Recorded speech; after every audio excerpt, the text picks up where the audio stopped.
or what am I trying to explain to us in effect is that if Britain created this platform, just like the way we IPOB today, we have Radio Biafra, where we disseminate information, where we disseminate the truth of what is happening with us as a people, because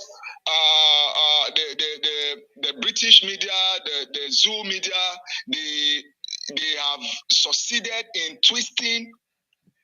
You know, when they see truth, they paint it, they twist it to ensure that it suits their narrative, to ensure that it suits their plans, you know, against we the people. You know, so it has, you know, no matter how hard we have tried to use their mediums to tell the world exactly what is happening, it's always not being fruitful. So by the grace of Chukwuke, who walks through our leader, who has seen what it is, who has understood why why we lost the genocidal attack that was meted against us, knew that it was because there was no platform where Biafrans could tell the world exactly what was happening. So with that, Radio Biafra was born. So I'm using Radio Biafra to give a picture so that I can explain what British is doing with BBC. Now, the same way today you tune into Radio Biafra, if something is happening in Anambra, if something is happening in where is today known as Delta State, if something is happening in Iguacha, somebody can call in and say, I'm at the site where I'm at the site of sin, and this is what is happening, this is what I can see here, and give first-hand information that are very, very verifiable. The same way we disseminate truth from this platform. Unfortunately, British created BBC to ensure that they always disseminate the information that they want the world to absorb. Whatever the picture that they want to paint is what they use BBC to paint to the world. Okay, so now because they are British aim or British reasons of being in our lives and in our lands today is to keep us subjugated, is to ensure that election frauds are going on unreported, because when you talk about election fraud, from the history of Nigeria, for anybody who may have taken time to study or understand, you realize that even the British were the first people who manipulated election in where you call Nigeria today. They were the first people who manipulated it. So you will never expect anything different, and it is still going on today. They are there to ensure that they cover Fulani jihadist Islamization, because when Nigeria was created, they ensure that they give the baton, which is a power to the north, to the northern region. And who were those in control of the northern region? Of course, the Fulani had overwhelmed them. So it is the Fulani who are there running the show. British would never expose these people, because exposing them means exposing or shining light to their atrocities. So they don't want all of these things to come to light. That is why BBC will not make documentaries on all of these things that is happening every day to us as indigenous people. They will rather look for things that will distract us from the main goal. While there's a Fulani man in your village in raping my mother, raping my father, raping my loved ones, killing people, while those things are going on, BBC will direct you, give you a different thing, a different picture for you to be busy about, rather than these things being brought to limelight. Because as those things are going on, by the time the farmers are no longer able to go to their farms, go to the bushes, whatever mineral resources that are within that area, it is being mined and being taken without being giving account, without proper account. So if you wonder why BBC does not document all of this, all of these things that we have mentioned, it is because they want all these things to go on unaccounted for. That takes us to the next question, which is why hasn't BBC and their foreign office carry out a proactive investigation matched with sincere diplomatic assistance aimed at releasing Mazi Nnamdi Kanu, a British citizen they co-kidnap for close to 3 years now? Interesting. You see, there's a saying from where I come from that what it means is that if a thief or somebody who steals your item is the one, joining you to look for that thing that is missing, it either take very, very long time for you to find it, or you never find it. That is what this means. You see, they co-kidnapped our leader, Mazi Nnamdi Kanu, and the reason why British had to ensure that they join forces with the zoo and every other, people involved in it to kidnap our leader is because they understand that the message that Mazi Nnamdi Kanu has brought forth before the world, the argument that he has brought forth before the world, are very, very, very genuine arguments, which simply states that we as a people are not living at our best. We are not living the lives that we're supposed to live, not because we are short of human beings, no. But the simple reason is because we are not allowed to dictate for ourselves what we want to and how we want to. We are not allowed to dictate what suits us as a person.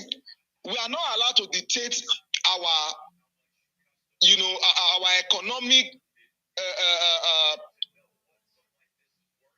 We are not in charge of our economy. We are not in charge of our policies, even down to our politics. We are not in charge. So that's what Mazi Nnamdi Kanu sat down and said, why are we not in charge? It is simply because somebody at some point came, all in the name of having superior power, to join us and other people together to form a country. And going forward, this country that has been formed, it's not helping us as indigenous people, because the motive for even bringing us together in the first place was not genuine, was fraudulent. So, and as a result, for us to live to our potentials, we have to come out of this union. We have to sit down and say, do we really want to be part of this union? Did we give our consent to this union? Of course, the answers to these two questions is clear no. We didn't give our consent, one. And two, the union is not helping us. Because British saw that this was the message that was out there, they saw it as a threat to their establishment. And because of that, they have moved and have ensured that Mazi Nnamdi Kanu is kidnapped, extraordinary rendition from Kenya to the zoo as it is today, despite the fact that our leader has defeated them in their court, which is very, very clear. But still, you ask, why is Mazi Nnamdi Kanu still illegally detained? And BBC and their foreign office, they have their offices over there in the zoo, as they also have it everywhere. You wonder, why have they not been able to carry out an investigation, a proactive one, match with sincerity, as to give assistance to a British citizen? They know. They know very well that they orchestrated what is happening, the mishappening in Nigeria today. They know that they are in charge. They orchestrated it. It is their plot. So for anybody that wants to come and shed light on those dark areas, or that wants to make the people to understand the things that have been covered over the years, because it threatens their establishment. They want to do everything to ensure that they cover it. But again, let us use the opportunity to make the world know that this is only happening because Mazi Nnamdi Kanu is a black man, because he's an African. Because if our leader was to be a Caucasian like them, a white skin and blue eye like the way they are, I'm sure by now they would have, employ every diplomatic means to ensure that he was released. But because they know that he's a black man, and because they know that he represents, what he represents is the rising sun, which is the restoration of Biafra, which they are solely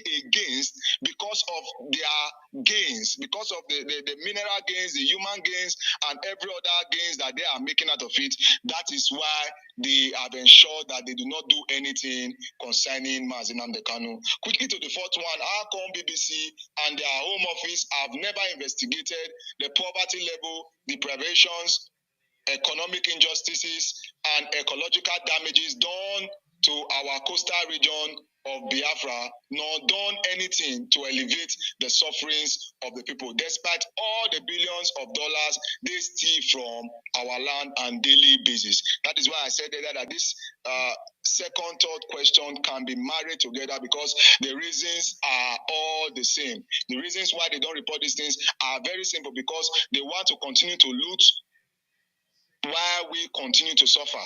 Imagine a region where there are, all year that has been sustaining. Nigeria has existed for over 100 years as we speak. Over 100 years. Now you can imagine a resources that have been sustaining this very country for over, not just Nigeria. It doesn't sustain just Nigeria alone. Of course, by research today, we can see that the oil from our places is what is also sustaining, Europe, America, and all other places. We very unfortunately we have irresponsible government that has been, that is in charge, where they look at any country in the world that they feel they want to borrow money from. They look at them and say, okay, you know what? Give us, we need so and so billions of dollars. We are going to pay you with crude oil. For the next maybe 10 years, we'll be supplying you crude oil unabated.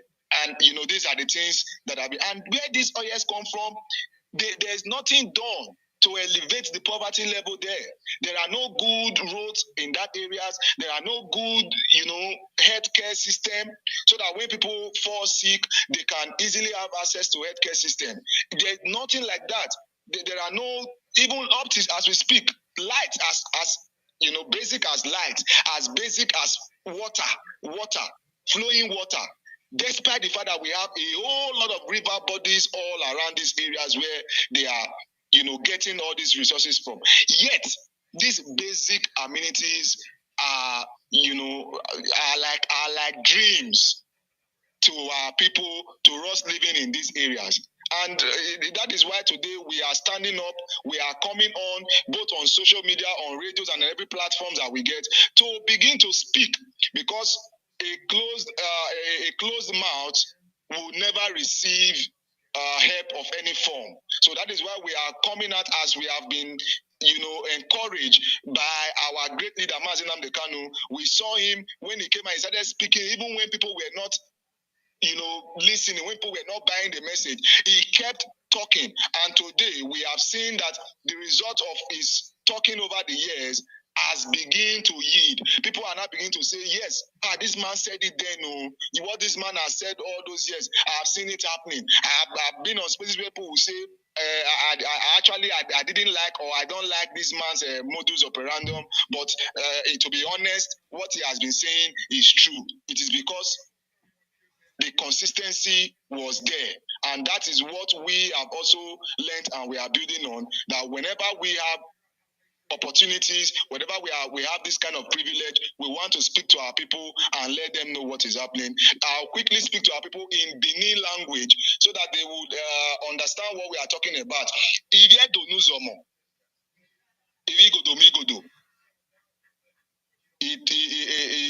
Itu waya edene na mabe koko the radio Biafra ni magwe mi magwa ni mahami ya ebi no sunu anede ne mame ni magwan kan or ewe BBC not a British Broadcasting Commission ni iputo a Britain in onye a BBC or even na me a radio station ni mame otima ekpetu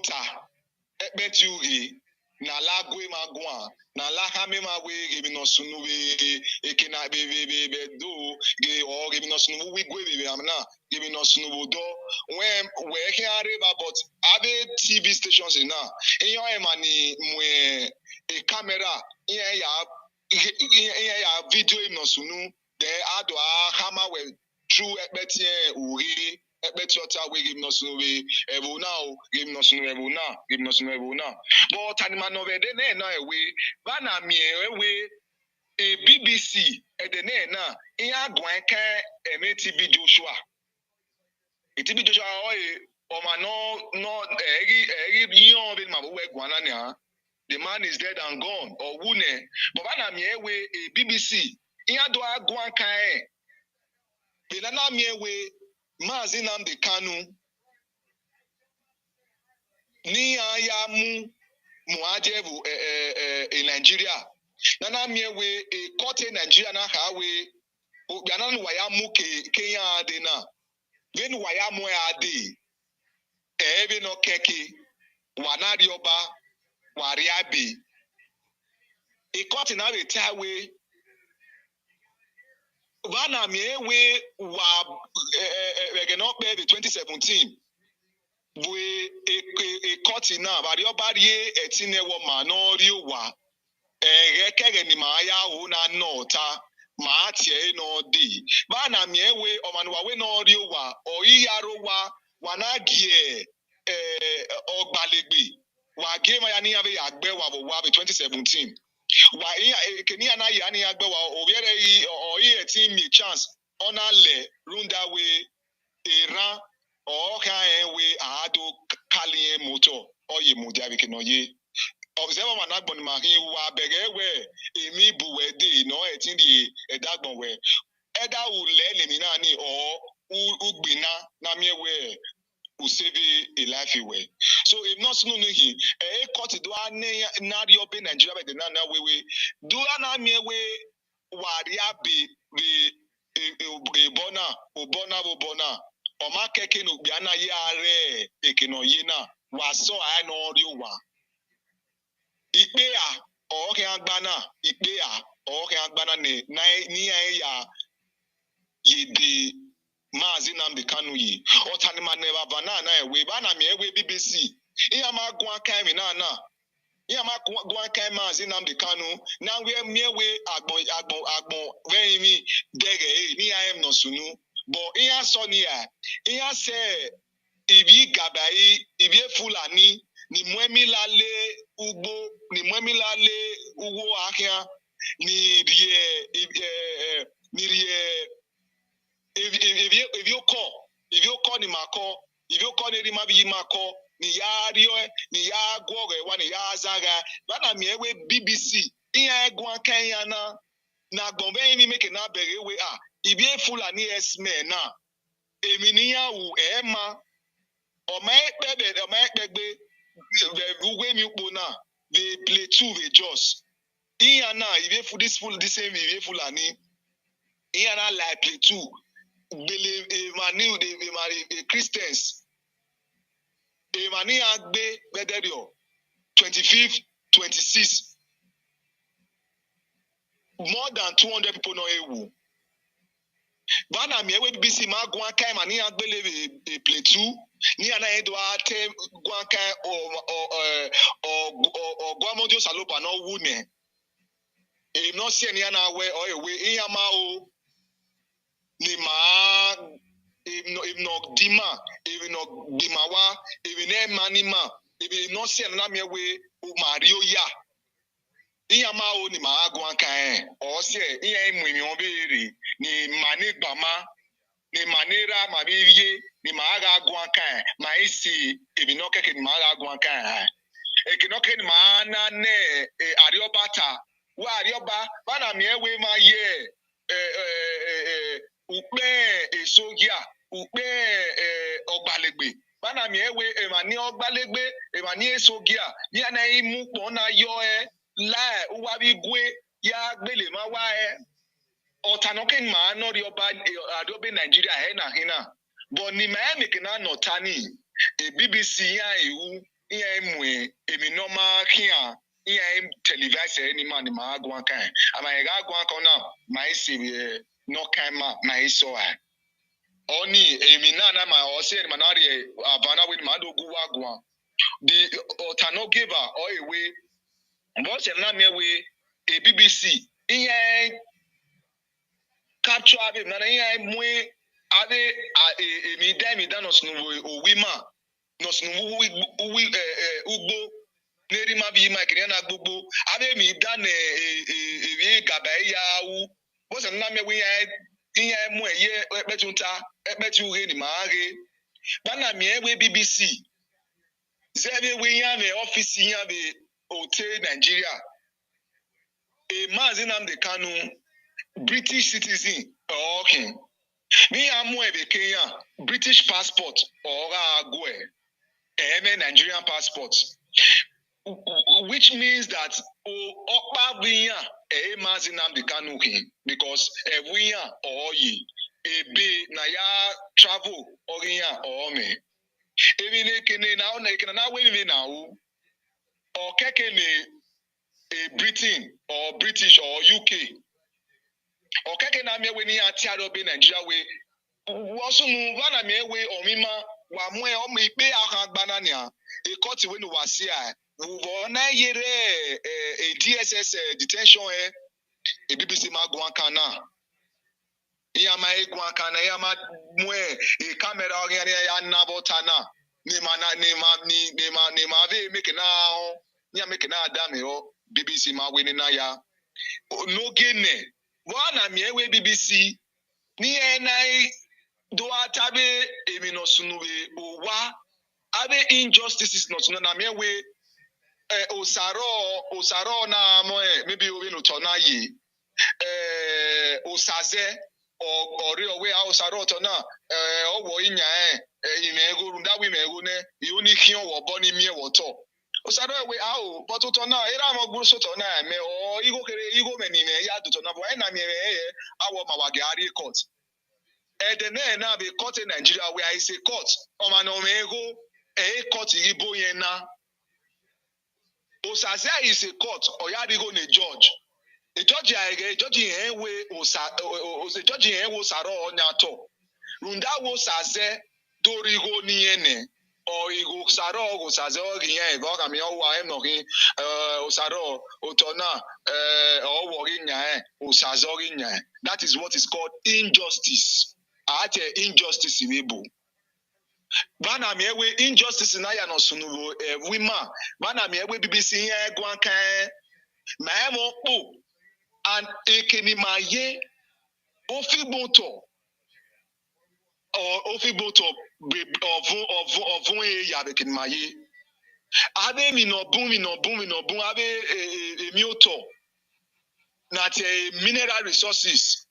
na ya invent na ya we mi no bun ma mo ebekeni makeri mana me wa be na ebodo avia oi iya lu ariobe Nigeria ya via be na paye kenimayere ma me ran if do ma kabo when it comes to art ma yeraya yeraya we bed yeraya we different kind of furniture ma mo timber ma me ran at timber uloko we ya different kinds emi buni mame but wana mi ewe abebi na ya BBC iya do mwe camera ni ando a show ewe wagim nu wame yebe nim na ge no ya pa ye bu ware re wana mi ewu ai mo po zebe we wa ma be na wana mi ewu ai mo po no ma wana mi ewu ai mo rupa wana mi ewu ai me ekina na gba oregbe abebi na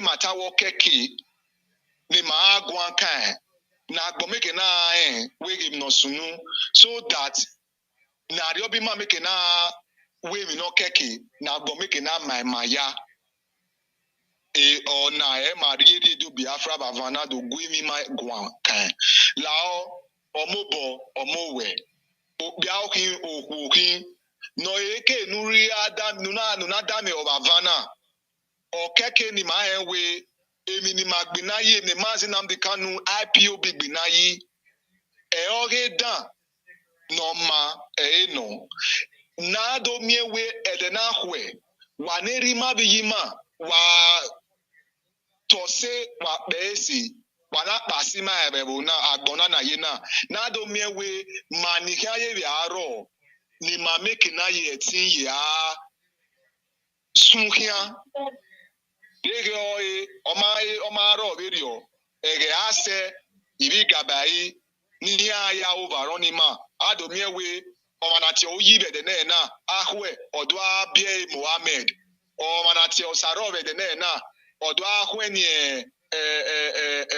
Mustafa omanati esoe bede na odwa ahwe ni Amina bahwe oina mama ono sunu wuma ono sunu Dioboba IPOB Ariobe IPOB na te DOS Warioboba yeke ni marie the necessary support na die niya na do miewe maya mado ne manewe ma eni magwalo or a referendum because in Nigeria we no yire de na manima and in Biafra or me ni ma enwe ma etin total ma be we no ga manima no mane bi ma no mane bi minima no ga dey ba hwe why ya we se de no zomo my moderator, thank you very much.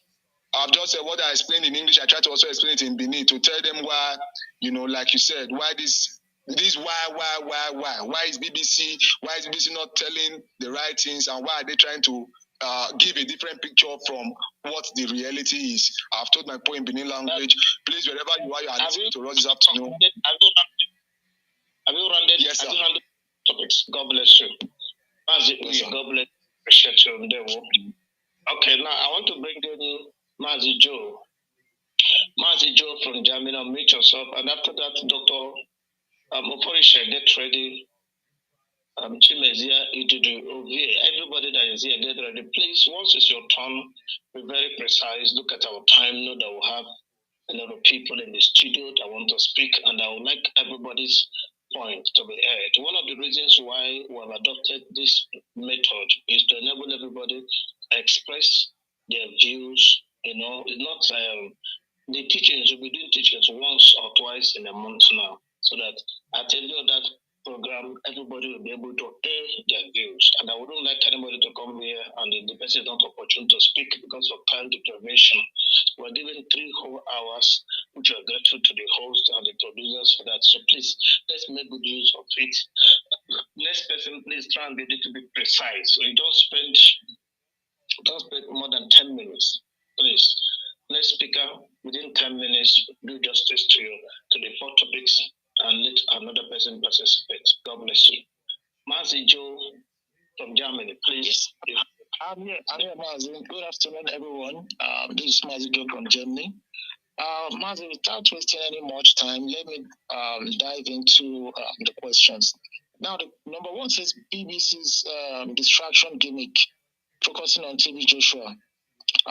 Yes, as you wrote, you captured it very well with the word decoy. Yes, these people, they like playing on the intelligence of gullible Nigerians living in the zoo, because there are some things that they will intentionally put into the public media space, and everybody will start concentrating on it. They will be talking on it, forgetting the main things that are affecting them as a whole. It's a gimmick, psychologically being played by the BBC with the knowledge of the government of Nigeria.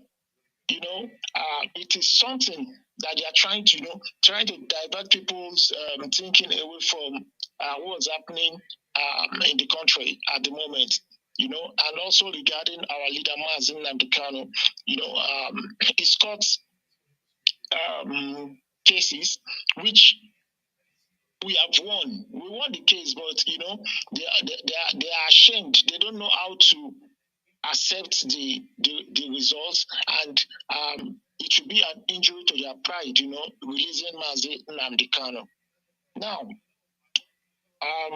pertaining the number two, why is that? Why is it that the BBC does not make documentaries on any of the atrocities in the zoo? BBC under they work under number 10 Downing Street. They work under the Downing Street, which controls them. Especially this number two, they have been told, by number 10 Downing Street on things they should do, or rather talk about or present to the world regarding the Fulani jihadist Islamization policy. The Fulanis are, they took over from where the British stopped in Nigeria, and the British are using them to fulfill their heart desire, cause problems, don't allow the people to come together, don't allow the different people speaking different languages to know who they are. And the Fulanization massacres happening every day that is not being reported or spoken about by the British is a ploy, they don't want the world to know. Okay, imagine at the moment now in Gaza, over almost 25,000 people have been killed at the moment. And we all know, because we are in the internet age, we can get our news from any other source apart from the mainstream media. But between 67 and 70, when they fought the Biafran civil war with Nigeria, there was no internet then. It was only BBC. Whatever they write, whatever they say on their BBC radio, or whatever they talk on their TV is what people would take, because there was no any other way with which to assess the news back then. But now we can tell our story by ourselves. The Fulanization process, election riggings, judicial frauds. The BBC does not want to talk about this, because they know that once they start talking about it, every other person across the world that's listening to them will say, oh, so this is really happening in that country. And we IPOB members, in all the countries that we are always talking about these things. And they don't want the world to know that they are the ones supporting the Islamists, through all their support, through getting arms for them.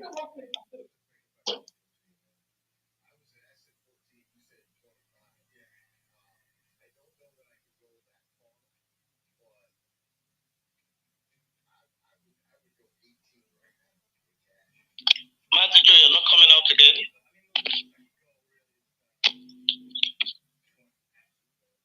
Mazi, can you hear me?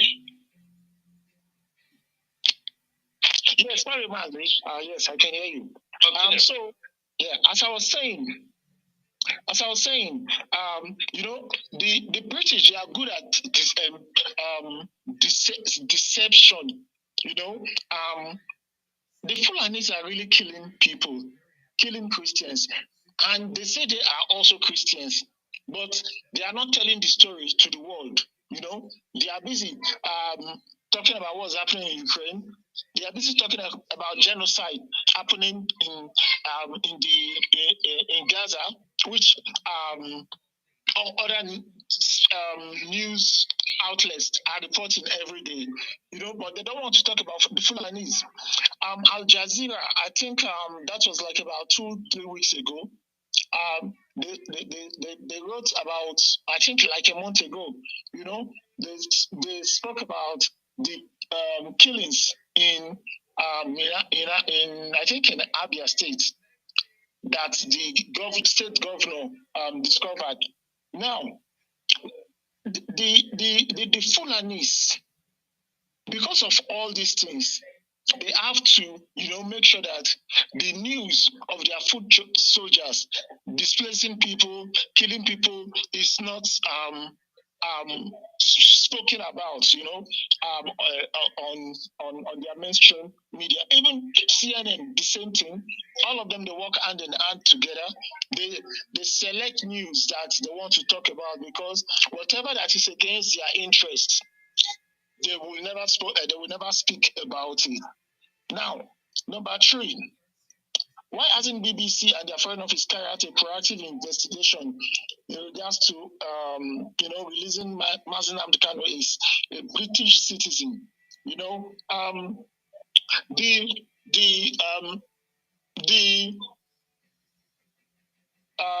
BBC cannot do anything on it, because, like as I said, the directive came from number 10, from Downing Street, number 10 Downing Street, which is where the office of the Prime Minister of British, that's his office.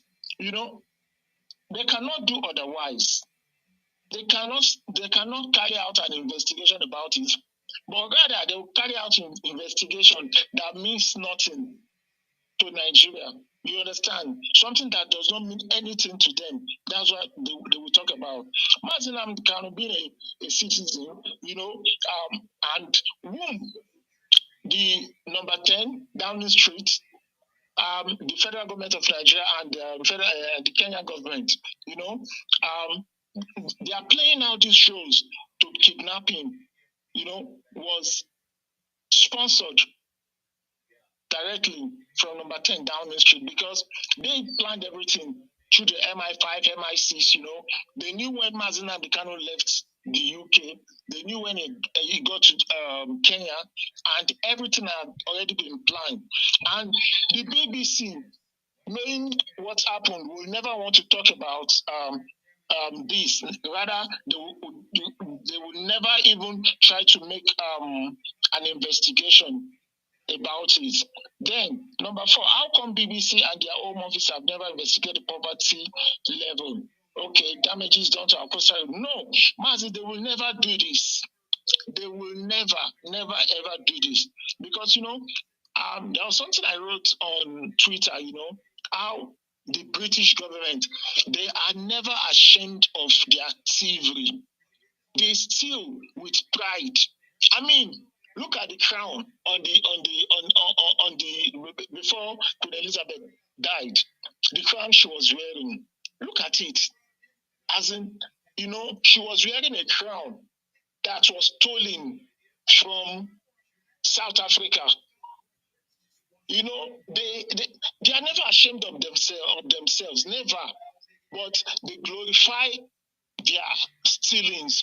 They find pride in stealing something from people, and they are using it, as it's very shameful that a nation like Britain can steal from Africa, and they are using it as part of their crown, and also on the scepter that either the queen or the king holds in his hand. These people they are shameless, Mazi. They don't, shame has gone away from whatever they are doing. So they are, whatever that is affecting Biafra, on our coastal region, where they steal the natural resources that they are taking away. All those communities are never being taken care of. The poverty level there is what they want. They don't want the people that has all these mineral resources to be developed, because once those people are developed, that will now stop them from stealing, in large quantity. And this is an outright agreement that they had with the Fulanis. You understand? Which is to their advantage. Every other European countries that needs anything, mineral resources from Biafra, the UK will grant them the permission to go and steal, because the pale-skinned Caucasians, whatever they are doing, they do it together. No matter if they are quarreling, they will make sure that they are okay first, because they do not want us, people of our skin type, to understand and to know the power that we have as a people. You understand? So they don't want us to know that, yes, we are powerful. So now, the things they are stealing from us is they are so shameless in doing it. It's very, very shameless in doing it. Now, regarding Mazi Imapowerful wrote concerning Mazi Nnamdi's case. Mazi, like as I said, everything happening in regards of this case has always been coming from 10 Downing Street. Number 10 Downing Street, they are the ones responsible for anything. And it is high time we start calling them out.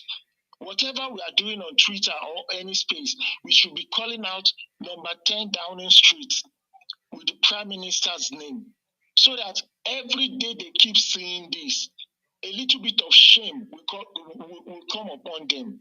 A little bit of shame. We should let the world know about their activity every day.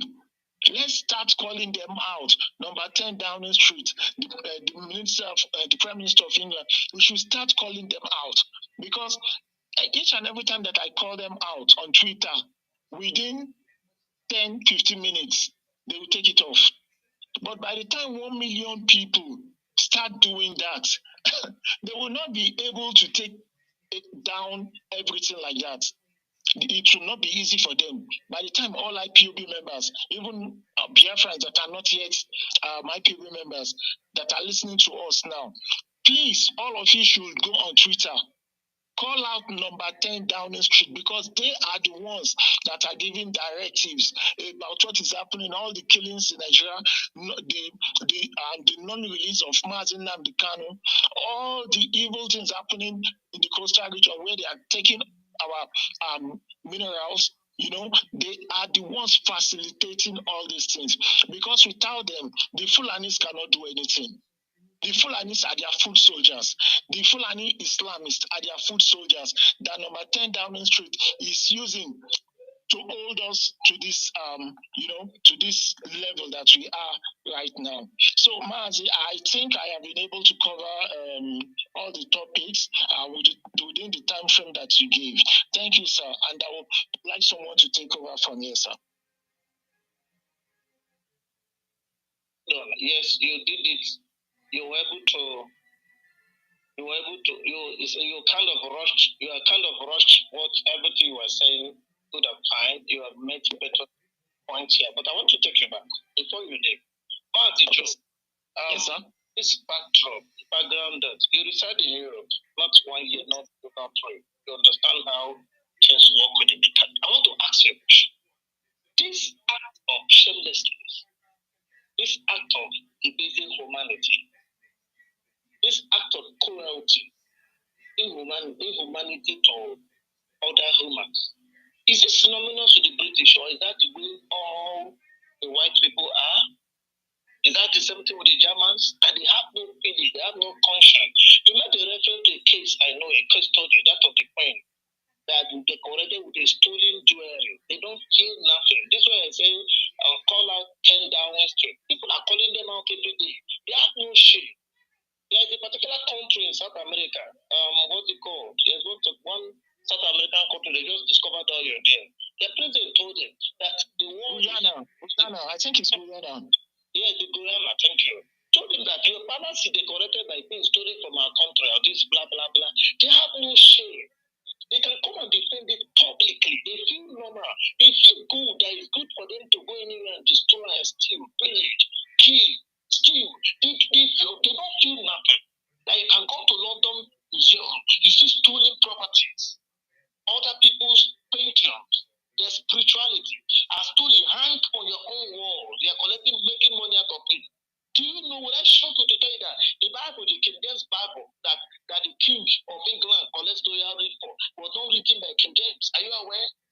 Are you aware that TJ was not written by the James family? It was written by an Ethiopian. But they're collecting royalties for billions of years, and they don't care. Is that shamelessness? Is this phenomenal to British people? Because I know the only category of people who are not shameful in this life are criminals, hardened criminals.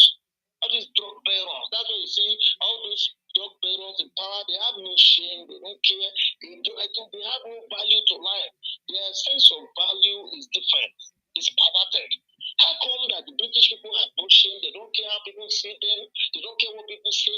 You're stealing from Africa. You put people down. You're stealing their resources. You don't allow them to talk. You dictate to rules. You go there to spoil their system. You don't allow good people to get to power. Well, this shamelessness, is it a natural thing to Europeans? That's the question I'm asking. Okay, sir. Yes, Mazi, the answer is yes. You know, the Caucasians, the Europeans, if you notice that Russians, not Caucasians, and Russians, Caucasians, all of them Caucasian. The Germans can apologize for wrongdoing, that they have conscience. That's what it shows. Germans have apologized for the wrong done to Africa. How come the French and the British are they higher class of thieves? I'm talking about the British and the French. Their level of stealing, I know that stealing have entered their blood. That is even why one of their monarchs could go anywhere and farm. She enters supermarket, she will steal. They have stolen to the extent that stealing has entered their blood. That's why the queen goes around farming. Anyway, enter, she will steal. They'll quickly go and pay. Because stealing has become part of them, a dynasty that is built on thievery, robbery. How come even the age ones? Because normally when people start getting old, they start reasoning right, they start making amends. When will British people wake up and make amends? When will they wake up and allow people live decent life? When will they wake up and stop shedding blood in Africa? They're killing people every day. Are you aware there's nothing called insurgency in Africa without the British and the French and America? Sorry, I mentioned America pretends to be good. They're not nice anything. They're part of the killings. All the insurgency in the whole of Africa is sponsored by these three countries. Look, what will happen in Mali? As what you call UN. UN is not any UN. No. UN is just a tag used by British, French, and America to steal, to plunder the world. Nobody wants to say, I will say it. We don't give a dime. Life does not mean anything to us again. As I'm talking to you, I'm a dead man.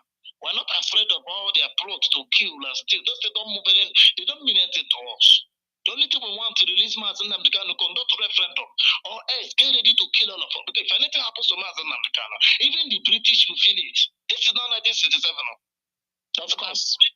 Britain will know that a generation is here, a mad, crazy generation who understands all their stealing, all their games. Who understand. We are 10 times smarter than them. We're just trying to be civil.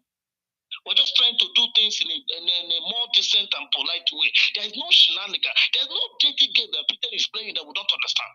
No. When will they wake up and allow people live a decent life? When will they allow people to rule in their own country? They refuse to be in Europe. They voted out, they opted out. No country in Europe, no nation is being controlled by another. They came to Africa, put up people, bring strangers, and ask strangers to rule.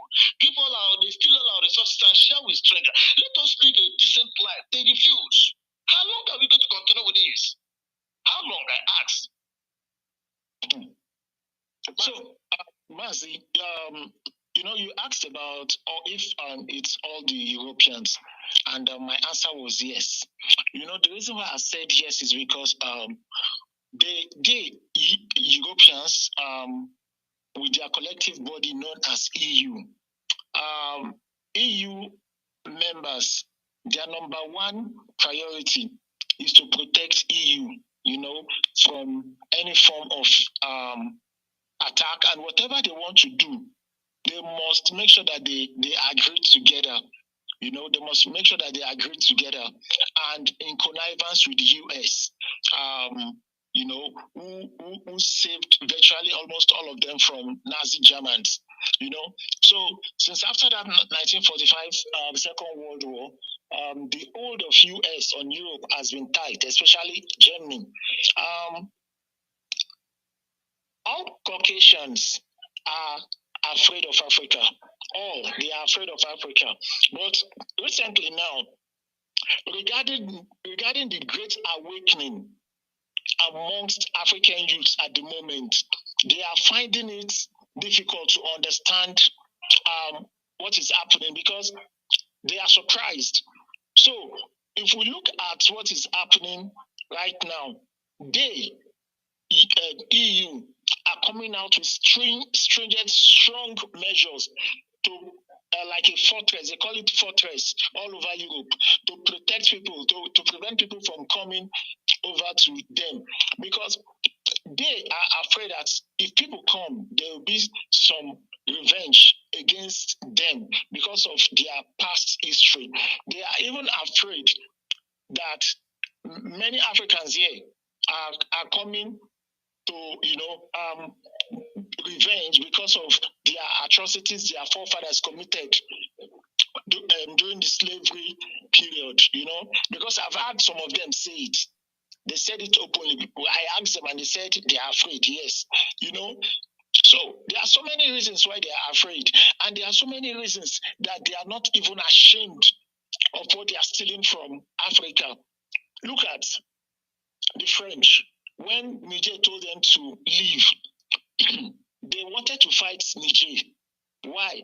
Because now they will get the uranium from Niger and pay them a quarter of the amount of the original amount. It's not even up to the quarter. But when they buy from Canada or from other countries with that has uranium, they buy it at the market price. And now that they are buying it from Niger for years, and all of a sudden Niger stopped them, they were so embittered that the place that they've been getting these things for a cheap price, they want to drive them away. They wanted to fight Niger because they are so shameless, very, very shameless, to understand the fact that they are thieves. They steal, and with pride they do it. Mazi, the era of this era that we are in is an era of where everybody knows everything that's happening. There's nothing that they will do that we don't know, that we will not talk about on the internet. These people they are fantastically thieves, especially the British, the French, and the American government. Wherever they set their foot into, they cause chaos and calamity. Look at there was a program that was organized in Ghana that 3 notable Africans were supposed to talk about. I think Peter was also there, though I have no respect for him at all. So the Ghanaian government stopped it because they knew that whatever these 3 people are going to talk, it is going to ginger up the youths. The youths in Ghana will start something that will surprise everyone. It's the stoppage of that program was from the highest, from the top, which is from the office of the president of Ghana. And I believe strongly that there was influence from outside. There was influence from the British, or let me say the West, because they are afraid, because they know that whatever these people talks about is going to ginger something up. And had it been the elder program, and other youths from other Africans gets to hear about it, there will be this resurgence of, the people will start thinking of how they are going to enforce truth. The people, the whites especially, they know us, they know who we are. They claimed all our things and they gave us their own. In terms of, they stole our spirituality and they gave us their religion. And they know that their religion is fake. It's not powerful like our own spirituality. Because if you check all the symbols of ancient Kemet, they took it, especially the US, they printed some on their dollar notes. But we Africans, we don't want to understand that all these things that they are using against us, they are fighting us, with their religion, because they don't want us to understand who we are spiritually, how strong we are. You understand? So,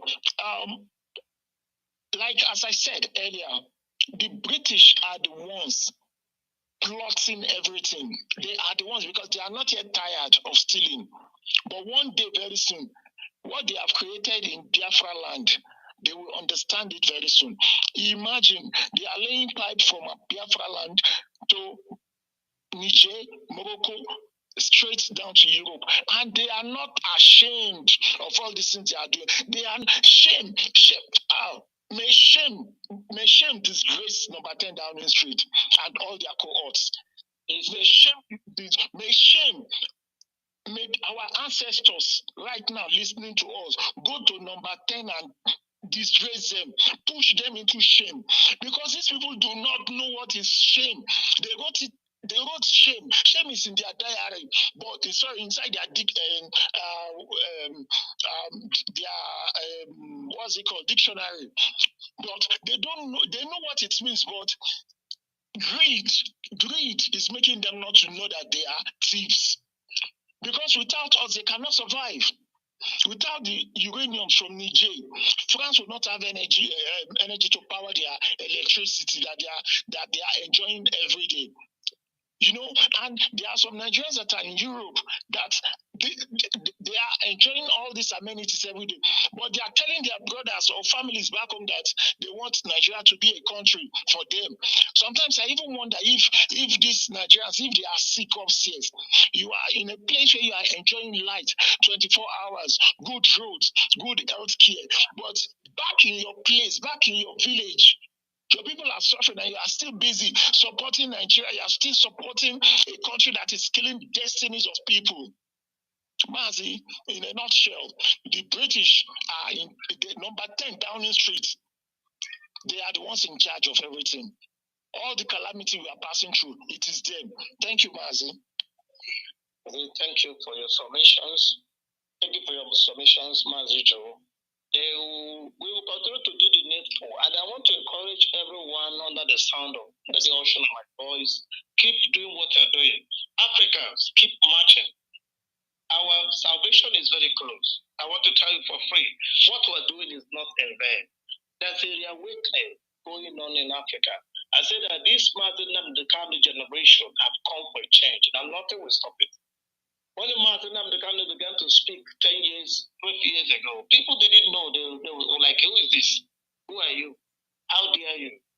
The British doubted his country. Everybody was jettisoning his opinions and all that. They never gave him a chance. But today, he's yielding fruit. The total lobe of a black man, at least the young Africans, has opened. Look at what is happening in Bland now. How to heed to these messages? There are people who say they are not Igbo, even though they bear Igbo name. They begin to change their perception. They begin to know the truth. They now know that their kings, their Eze, their ancestors lied to them. The ancestors were afraid. Most of the ancestors were ignorant. Our people are uniting every day. Could you notice what is happening now in the Cup of Nations? In Cote d'Ivoire, African teams are wearing African attires. What does that tell you?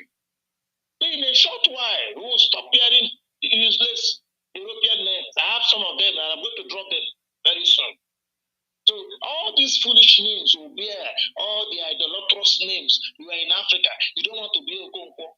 You don't want to be a Njoko. They are bearing Marcos. You have all the Italian, all the idolatrous names. You bear them in the name of religion.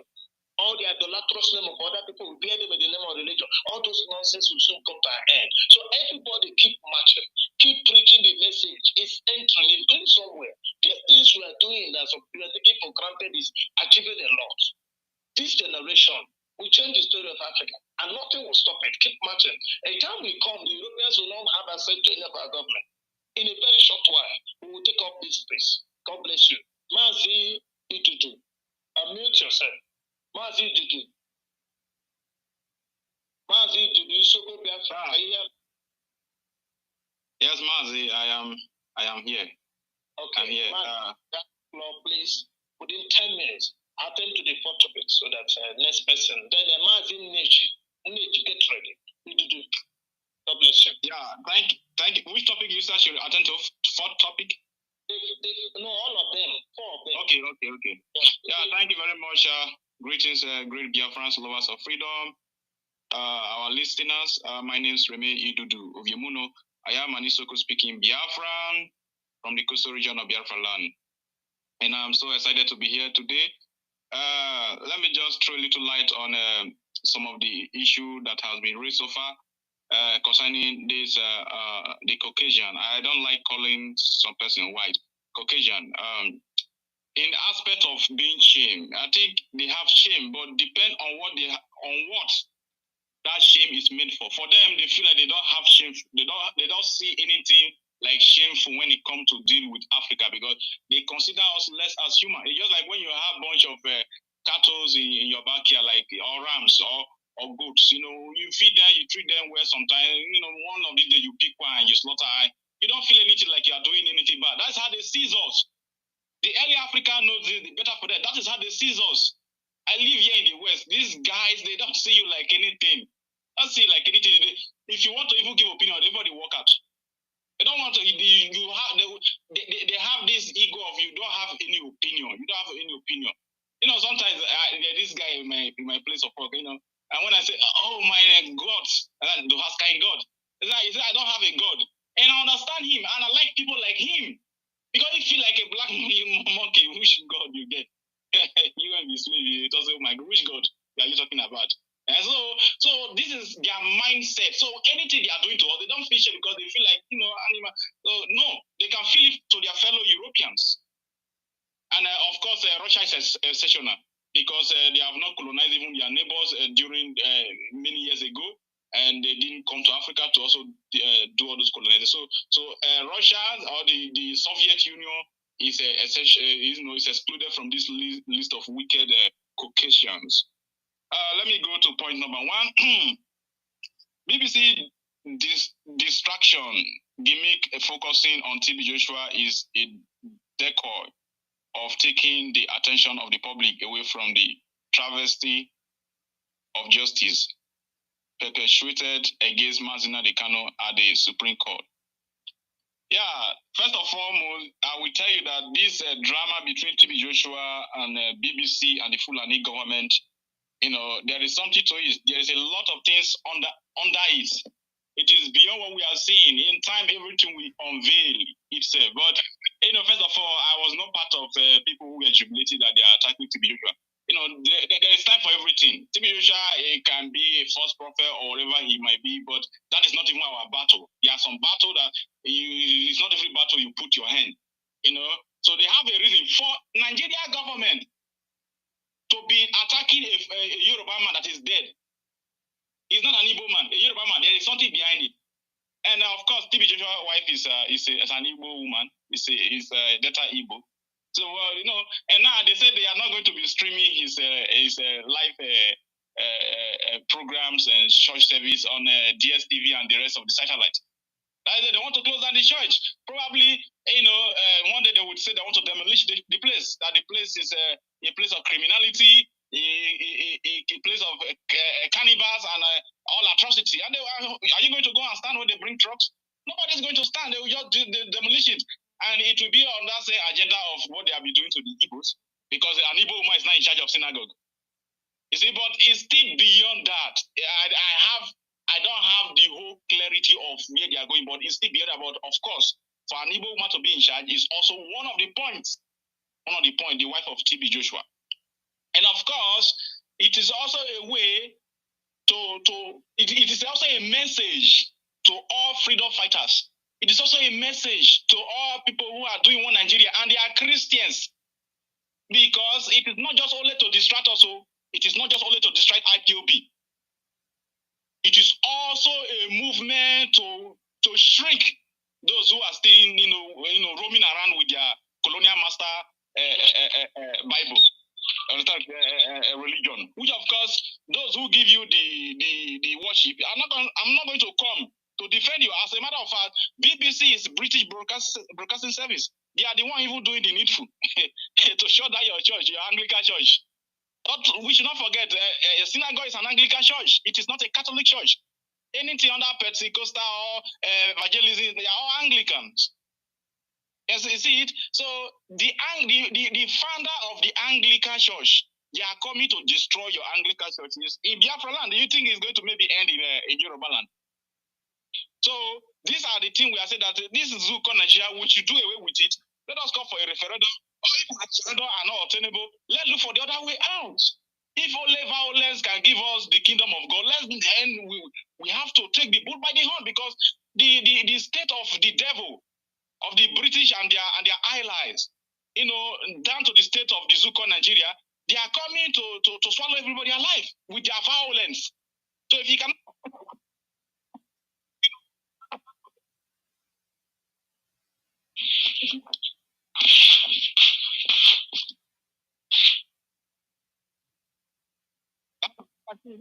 So I go to the point number 2.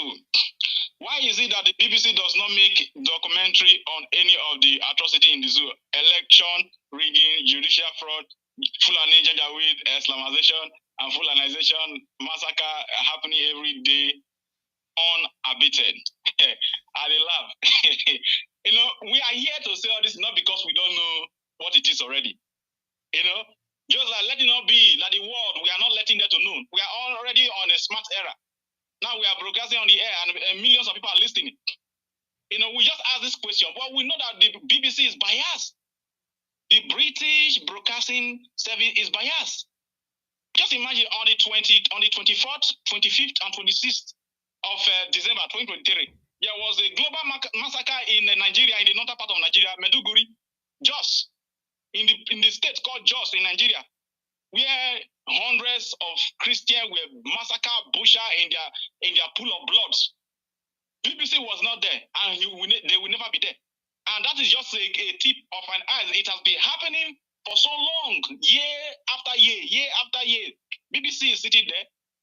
Okay, before you even expect BBC to even do it, we have BBC Hausa. We're supposed to serve the Hausa people. Did you see them say anything positive on the massacre perpetrated against their own people? We have BBC Yoruba. Have you seen anywhere where BBC Yoruba have, published the activity of Fulani terrorism in Yoruba land? We have BBC Igbo. Have you seen in any way that they have served the people of Igbo? It is just bearing Igbo, Yoruba, and Hausa, but in the other way, is serving the colonial terrorists who some of us call colonial masters, and I will never call them colonial masters. I've been for I think about 2 years plus now. In my own sense of reasoning, I have also, when I enter address as a colonial terrorist, because when they came to Africa, what they committed is even more than terrorism. People that castrated, that they enslaved, they butchered, they buried people alive, they raped, they hang, they throw people into the water, they feed people to the crocodile, and you call the colonial masters English, trying to be nice. These guys are terrorists. These guys are terrorists. And they have a very big agenda. They are regretting why they allow us to have independence, just in case Africans do not know. They are regretting. They are regretting what they did in Australia. That is what they want to do in Africa. And even when we were living during the colonial era, they wanted to replicate the same thing in South Africa, like the way they did in Israel. But I won't go further because it's only legend that we understand this statement. Like the way they did in Middle East, they put a state there. Just one group of people that speak another language that is different from Arabic in the middle of Arabic. Just like you have Chinese in the middle of Nigeria, they say they have a country here. The name of the country is Chinchonchon, and they say the Chinese people are in the middle of Africa and it is their own country. How possible is that? We must learn how to be pop and plain. this particular area that I delve into is a very sensitive one, and that's why I entered it, in riddles, because people are not good to handle information, because some of us will gossip too much. Don't touch my holy place. Don't touch my holy place. Okay, good and fine. Okay, so they want to replicate that same thing they did in Middle East in South Africa. If we don't know, and today, if they would have succeeded, we would have said that they will have a small state there. They are still clamoring to have a state. They are still clamoring to have a state in South Africa. And any day they mistakenly have it, just know that Africa is gone. In the next 1 year, they will have atomic bomb. British and America will give them atomic bomb in South Africa. They will be using it to be collecting land from South Africa, from Botswana, from Malawi, and Namibia. And they will say that, oh, this people, they find their trouble. They will be expanding. They expand to Ethiopia. So we are all in a mess that we need to clean up, a mess that we did not deserve, but it is being sponsored on us. It is being imposed on us by people, power that be, because they have guns and bullets and more power, through their chemical, biological weapon and the rest of the things they have. So they are regretting why they even live during the colonial era. So now they want to come to have Africa. That's just the truth. These guys want Africa for themselves. They want it for themselves. So, BBC, if you are waiting for BBC to come and condemn the rigging of elections, the bias and the fraudulent, judicial system of Nigeria, the Fulani jihadist Islamization, terrorism, massacre of people from all ethnic groups, because there is no ethnicity in Nigeria that Fulani have not killed. There is no ethnic group, there is no region, there is no tribe in Nigeria that Fulani have not killed. Fulani, I hail on they try. They are killing us. Yorubas are there. They say they go to school. They are intelligent tribe they are the most educated tribe in Nigeria. I clap for them. Igbos politicians, they are looking, the most intelligent tribes in Nigeria. Hausas are there. They have already been overwhelmed by the Fulani Janjaweed. And we from the Niger Delta, the so-called Niger Delta, the South and the South, whatever South, we are there, as a conquered people who are only good in unity to say, we are not Igbo, we are not Igbo, we are not Biafra, we are not Biafra. And we have nothing to show for our existence of the so-called oil producing state of in Nigeria. We are just wallowing in our own stupidity, in our own foolishness, and we are reaping the fruit of our collective idiocy without even knowing, because some of them still now, they don't still know that they are fools and they are fooling around. That is how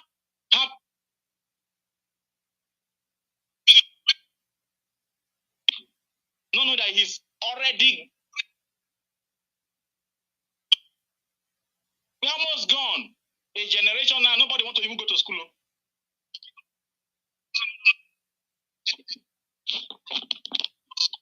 Yahoo! Look, the time we are right now, a time of senselessness. Everybody is desperate. Everybody is desperate. Desperate. We have engineers that graduated that cannot even build a bridge or roads. So I leave it that way. You can see, we never report atrocity in Nigeria because that is what they want. They want to depopulate us.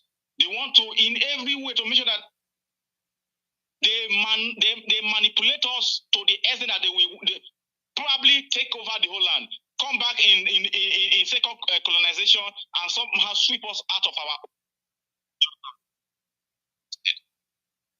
I think that's what the point number. Why hasn't the BBC and their foreign offices carried out a proactive investigation march with Kanu, a British citizen, they co-kidnapped for close to 3 years? These guys are hypocrites. That's the truth. I'm going to say the West are hypocrites. They smile.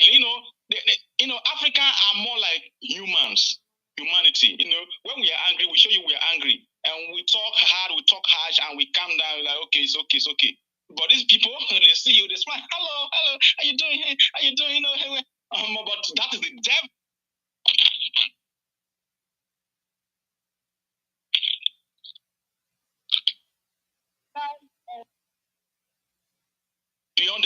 backup.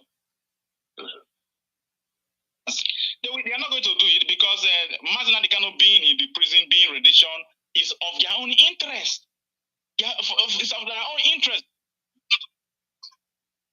to divide Nigeria. Mazi Kanu is going to make Africa to be selling crude oil to them.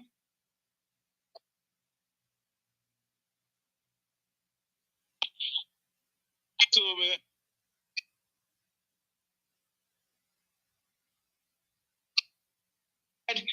when he succeeded, so he must be stopped. These guys have.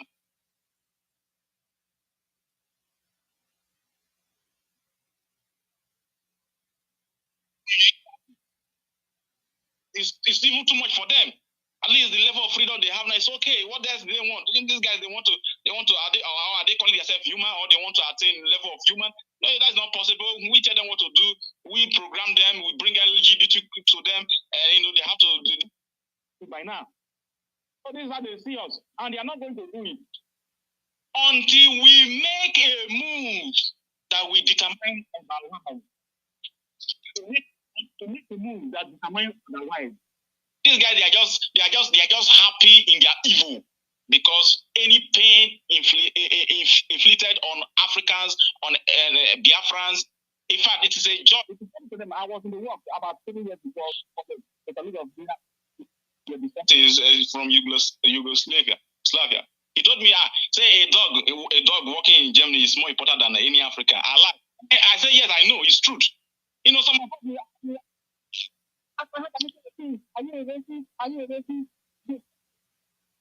That is his own truth. I know that is what you people are. I don't need to argue with him. I know. It is for me to prove him otherwise by my actions. Until you make Africa like Dubai, Malaysia, that means I feel like they see you below the dog walking in the street of Germany. You think it's by arguing, it's by quarreling? We are not, we are this, and we are the best doctor in America, and we have the highest doctor in UK. I didn't see all people do this thing. I got to laugh. Just they play, they play. Just keep on playing. Obama is from Kenya, and then I say monkeys. Now they argue rubbish. You don't need to argue. You walk. Let your results speak for those who are looking down on you. That is the only way. I say, you're about to the world. He's to the world. You're about to the world. And then to the world. Have you ever seen a Dubai person tell you Dubai to the world? No. It is their action. The result you are seeing is this the Dubai to the world. You are just making noise and disturbing peace of people. You don't do it with just talking, and trying to, you can see this, you get to the word, and you get to the word. What is there? Show me what is there. Show me. There is nothing. There is a dustbin. A place that look like tsunami walk past, and you say, the word. No, there's something to the word there. You are living in a dustbin. You are talking. What are you giving to the word? Until you make it, not by talking. I see all this thing online. It pissed me off. It broke my. In fact, it pissed me off. In this one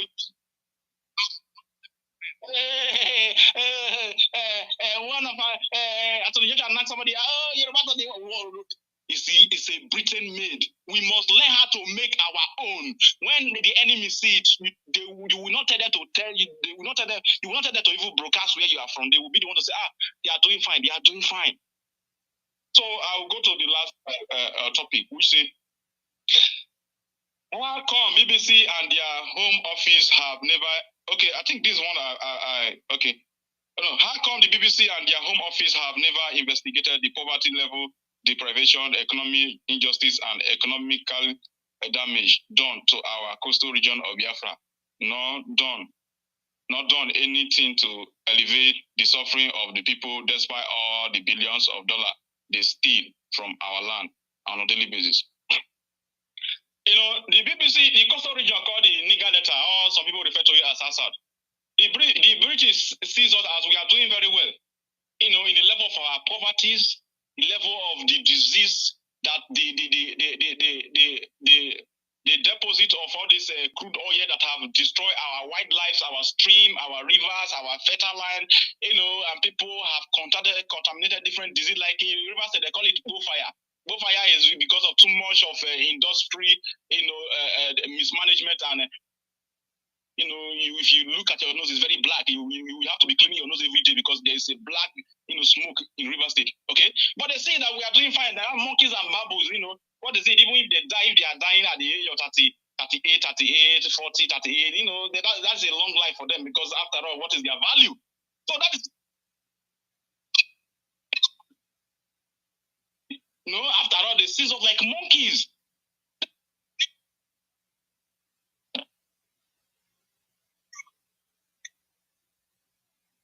The way they are pushing us to, it is get.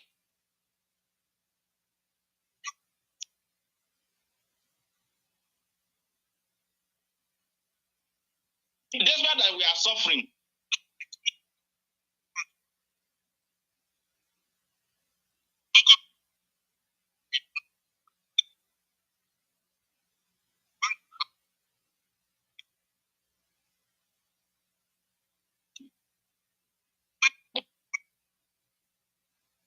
Russia?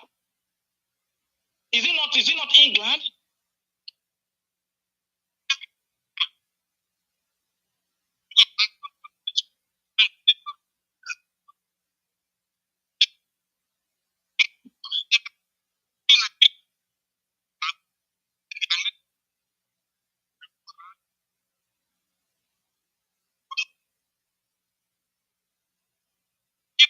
Nigeria is blood, and the blood of the innocent people, they keep us slaughtering every day. Glory, pleases the body and soul of the Western body. We are from Costa. They are suffering. The oil in the region is not managed. Is not used for our own interest, which of course have never been used for our own interest. Even their aims. Is achieving their aims. Talking about development and economic empowerment in the region. Oyibo will draft anything to empower Africa. No, if it is not looting, then forget about it. They want the only person they even glorify it is if there is a politician in the land that is looting our money to come and bank in their England, France, Switzerland, and America. Then that's what they like. And if such person committed any crime, they will not jail them. Because if they jail them, it will not encourage other criminal stomach infrastructure politicians in our land to be stealing money to be bringing to their land because they need that money to be growing their economic. Why we lavish in poverty, insecurity, unhealthy society, a disastrous, state of people. They like it that way. They like it that way. They steal billions, so they steal trillions, so it is nothing for them. So for them, they are even doing us favor. Can you see what Prince Charles, King Charles? He went to Kenya, right? He went to Kenya and he said, "No apology for colonial enslavement." He said, "No apology," because they feel like they gave us they help us to build a country, or they help us to build some bridges. So they think that they help us to build Kenya and they help us to build Nigeria. So they can, so they help us. So we should be even thankful to them. This is what they are telling you. That's why I give kudos to China. I have a lot of respect for China. A once colonized country now more powerful than British. A once colonized country more powerful than Germany. A once colonized country more powerful than France. A once colonized country more powerful than Spain, more powerful than Belgium, Italy, Switzerland. Say kudos, man. These are human beings. These are human beings. Kudos to people like North Korea. Because now they can stand to their enemies face to face and tell you, shut up. What are you going to do about it? You have atomic, I have atomic. If you want to bring it, we bring it. You shoot one rocket, I shoot 10. We are not Arabs. That is what Kim Jong-un told Donald Trump when Donald Trump was in power, trying to tell him to submit his atomic bombs. Just in case, because I know of Kim Jong-un through Donald Trump.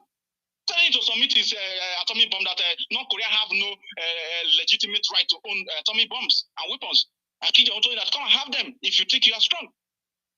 So until you can encounter their whatever, their arrogant, this Western arrogant, then you have to figure it out.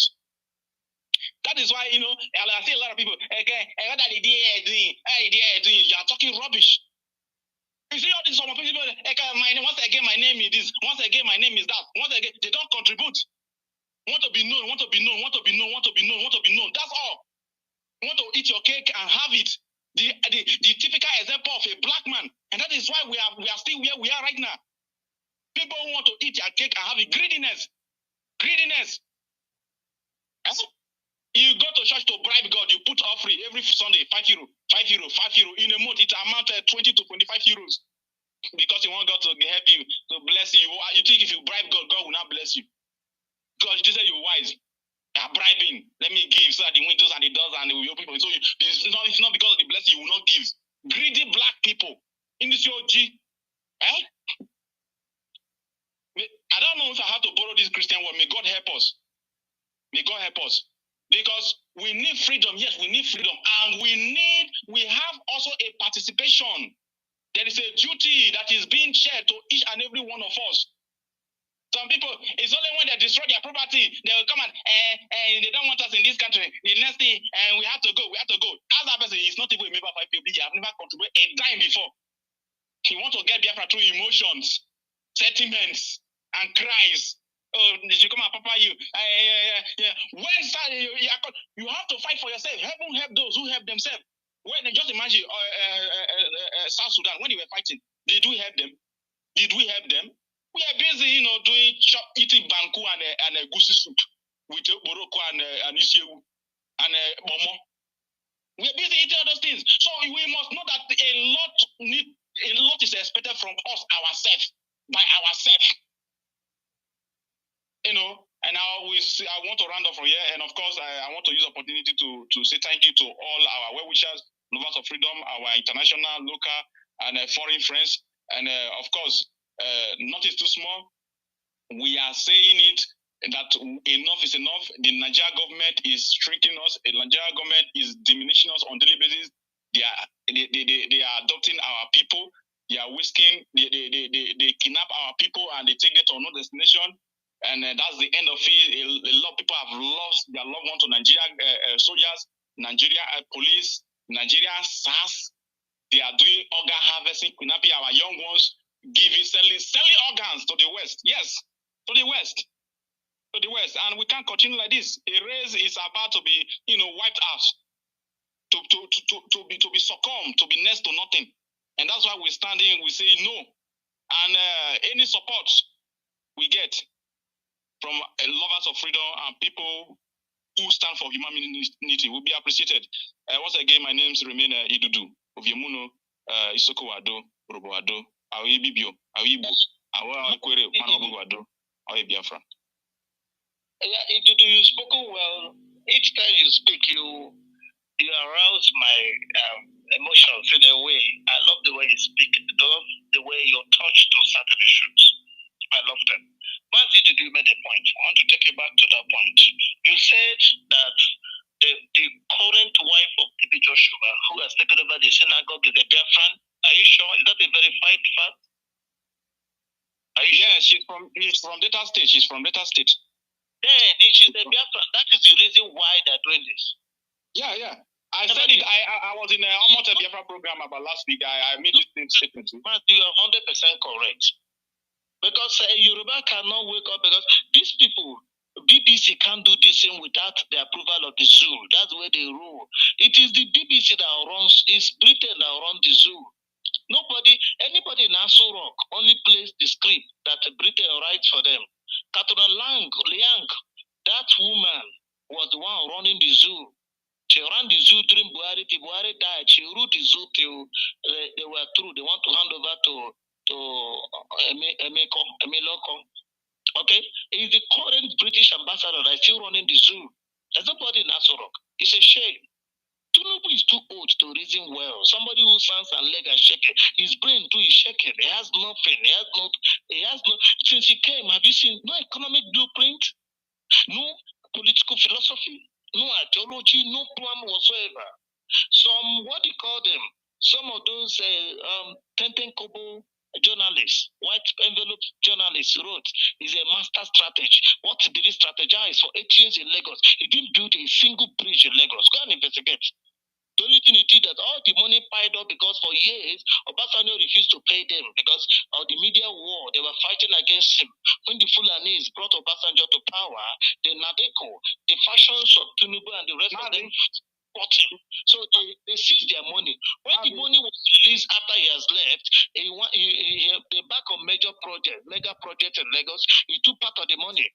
Ambode came to work. He stopped Ambode. Imagine Ambode ruled Lagos for 8 years. You will not recognize Lagos by now. Imagine Ambode in Aso Rock. What do you think will happen to the zoo? The zoo would have developed. If Jonathan has spent 8 years, nobody will recognize Nigeria. And they saw the economy grooming during the era of Jonathan when the Igbos were in charge. They quickly set up Boko Haram. Everywhere there's insurgency in Africa is America. CIA knows something about it. ISIS, go and ask them. Ask Israel, ask CIA, who started ISIS. The same thing with Boko Haram. They instructed Boko Haram to stop Jonathan. That's what they've been doing, and we need to wise up because they will come to Biafra land. They are preparing them. The Samolepa, all the idiots in Biafra land, all the one killing. That's why I said in the last program on Tuesday on air in a Mazi case program, I said that I'm not happy to see any Biafran die. It's not because I love these people. I've never in any way, directly or indirectly, had anything to do with them. Never. Not ever. And I will never, till I will die. I will never have something to do with infiltrators. I'm very genuine. I'm a very sincere, I'm a man of integrity. I don't need money. I'm not payable. I'm not poor. I'm not hungry. I'm not rich. I'm just cooking. I'm happy the way I am. So all these people killing our people, I don't like it because they're sowing bad seed. They give the impression that, oh, once you join ESN, you have signed for death. No, it's not true. If anybody must die for ESN, die like a Ikoso. Die for what you believe. Not dying for idiocy. Not dying like those that went to collect money, that join that form one group or the other.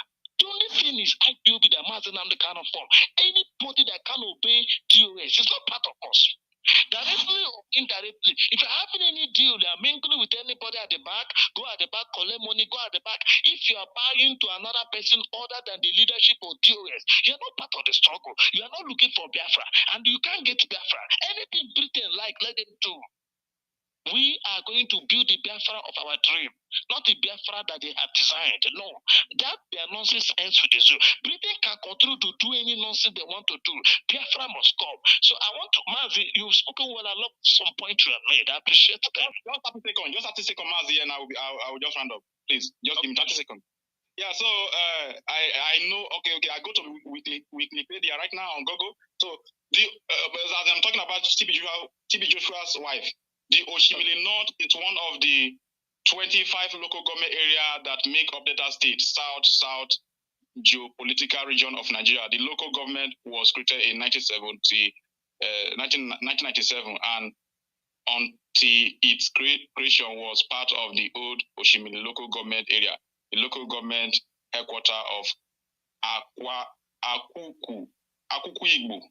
So this is where the Chief Jua wife is from, Oshimili North of Delta State. So thank you very much, Mazi. Thank you. Yes, that is, yes, I went to check it as well. TB Joshua's wife. Okay, you're right. I've opened the page. Okay. I now understand what the game is all about. They want to take over that place. They want to take over that property. They want to take over everything they built there since she took over. That's the whole game.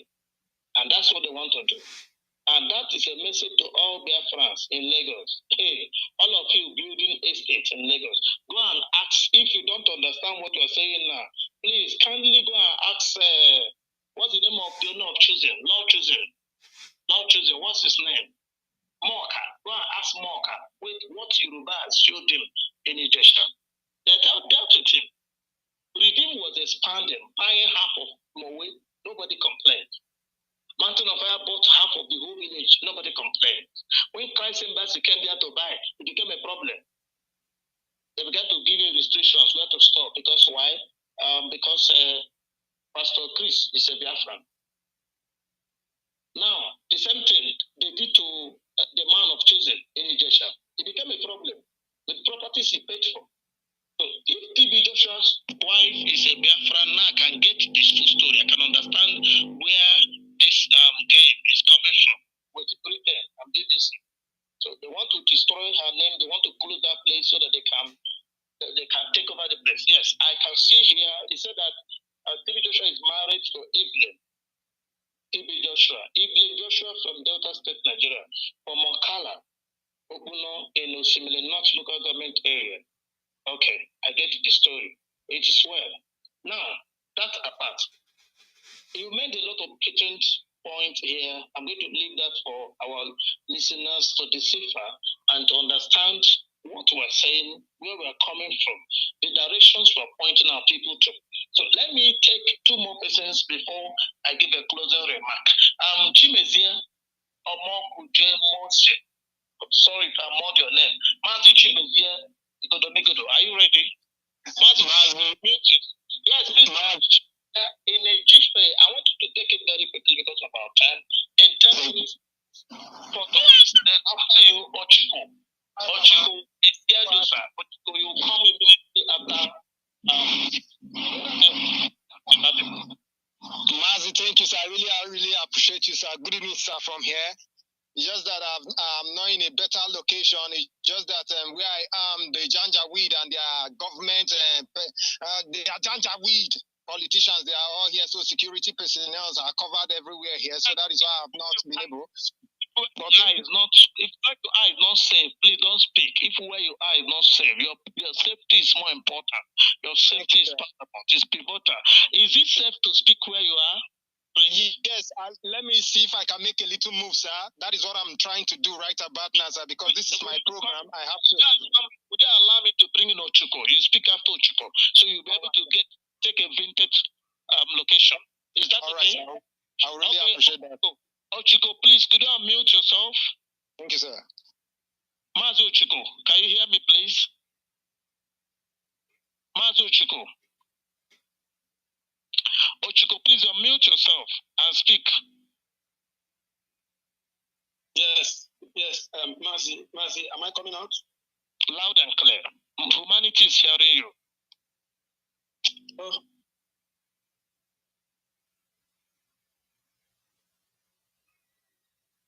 Mazi Ochiko, please go ahead.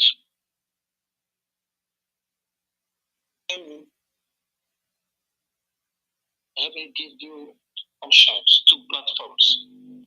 I'm not coming out from here.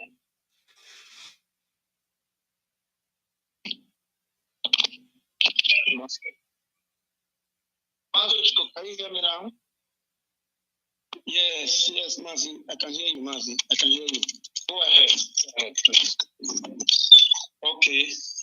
Thank you very much, Mazi. Good evening, great Biafrans. Good evening, our host, Mazi Alozie, and my fellow Biafrans on the panel. And thank you, our leader, Mazi JCR, for giving me the opportunity to speak. My name is Ogene Ochukume Ogenovie. Ogene Ochukume Ogenovie is an Urubu Biafran, and I'm from Agbo province of Biafra land.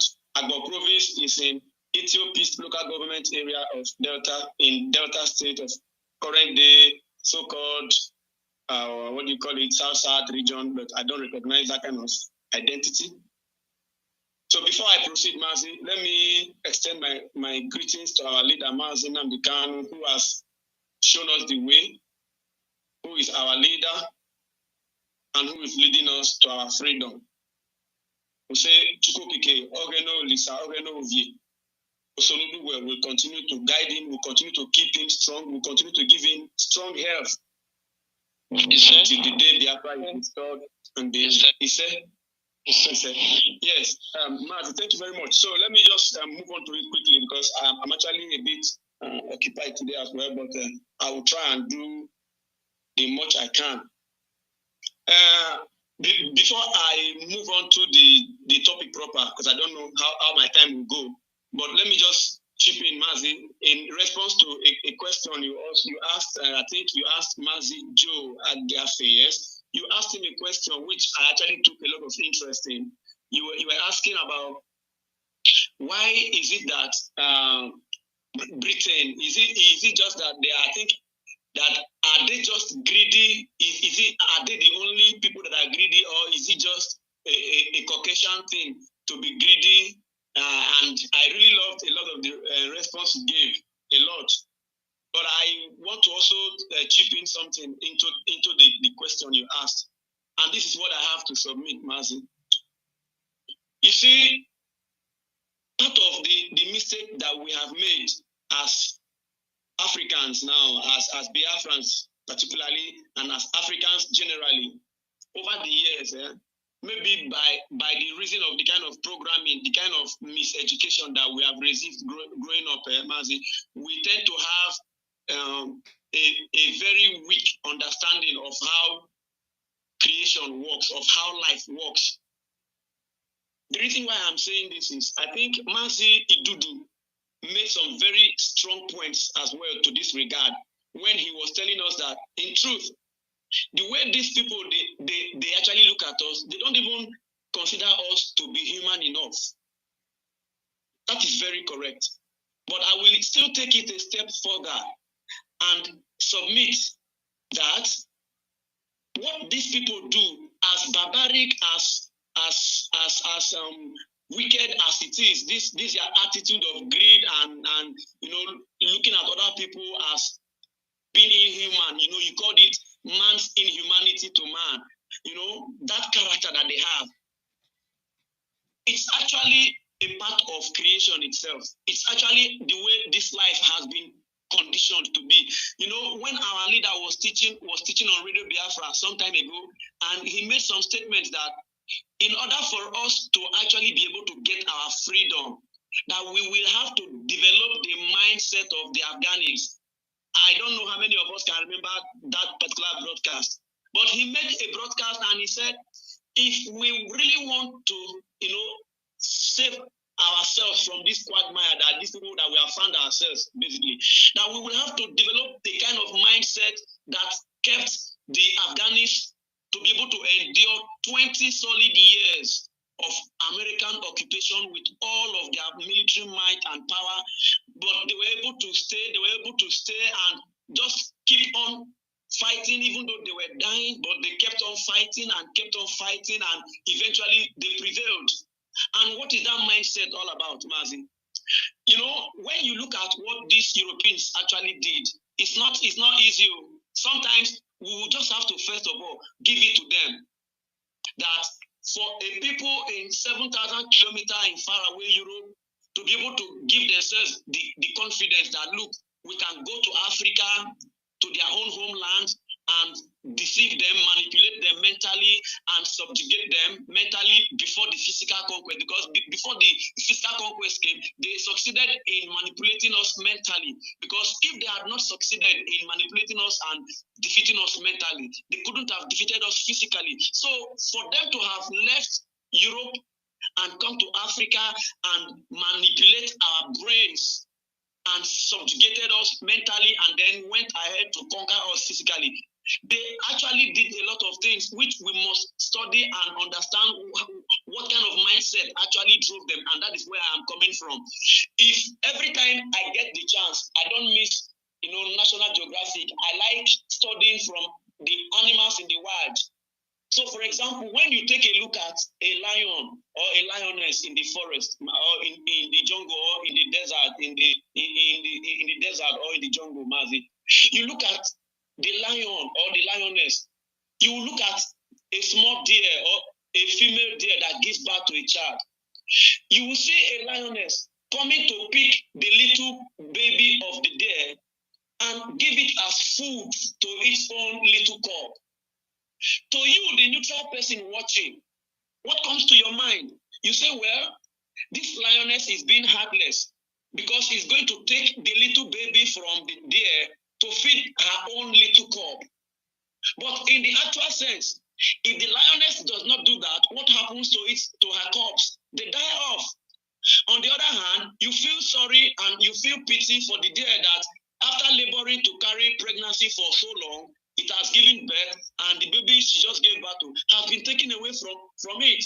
What am I trying to say?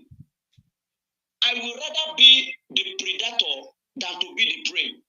And what I found out, especially as I get deeper in this freedom fight, Mazi, I have come to convince myself and to understand that in life, there is no place, there is nothing as a middle ground. There is no place for neutrality.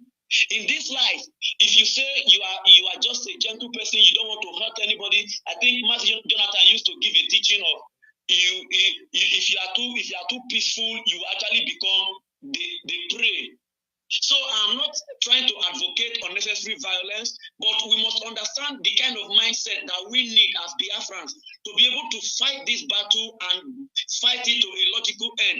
As many Biafrans that are listening to us today, I want all Biafrans to understand that if we really want to succeed in this freedom fight, we must develop that mindset of understanding that if we do not train our minds to become the predator, one way or the other, we will always be prey for others to prey on. Let me not waste too much time on that. So I just want to make that point clear that these people, they see themselves as predators and they see everyone else who is not conscious enough as prey. And what do predators do to prey? They feed on them, and that is how they have been feeding on us for centuries now.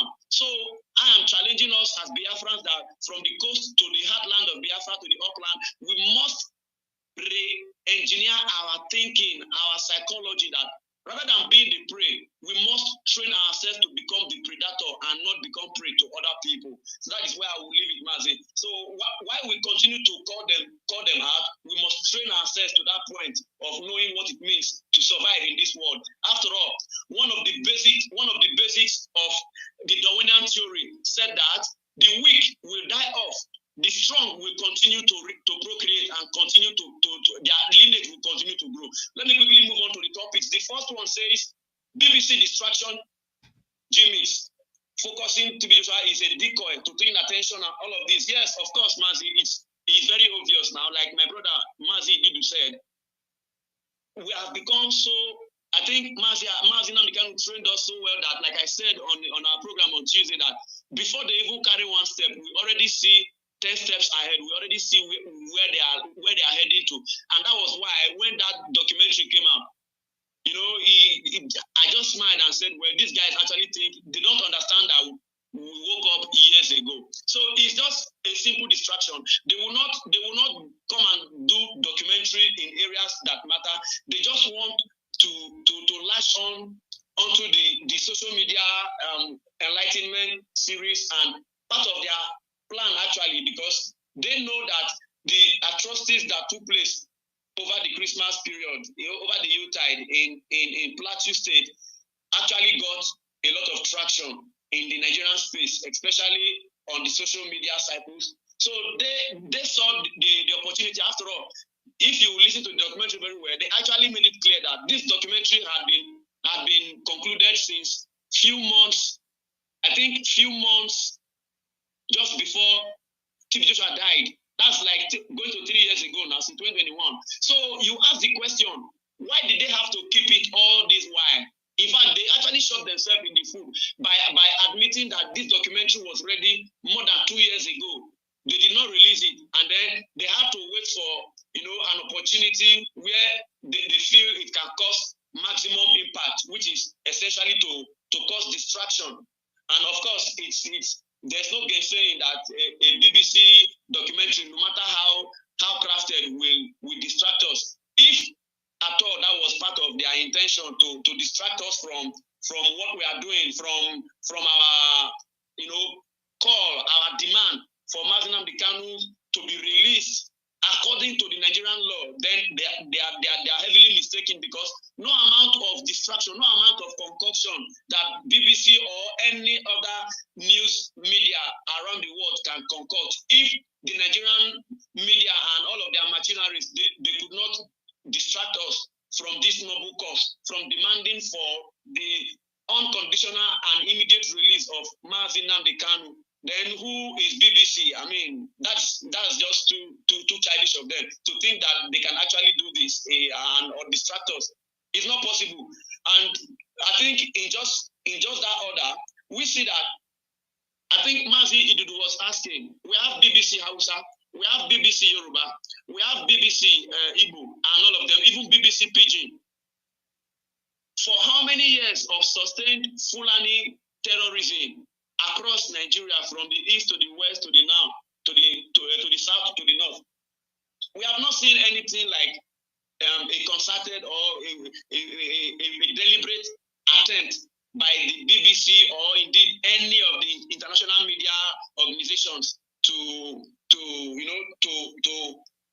throw lights or do a proper documentary on what is going on. In fact, as a matter of fact, Mazi, let's not forget that I think about 2 years ago or 3 years ago in 2021, the impostor who was acting as Buhari then actually made it an official state policy. In case we have forgotten, they made it an official policy that the Nigerian media broadcasters and the international allies, they should stop reporting on the atrocities that is going on by the Fulani terrorists. It was there all over the news that, in fact, they actually threatened them. The National Broadcasting Commission actually threatened media houses who continue to report the casualty figures, or who continue to report the exact magnitude of what these people are doing all across the land. So it's actually not surprising, after all. We have not forgotten the role that BBC played in both in instigating the events that led to the genocide.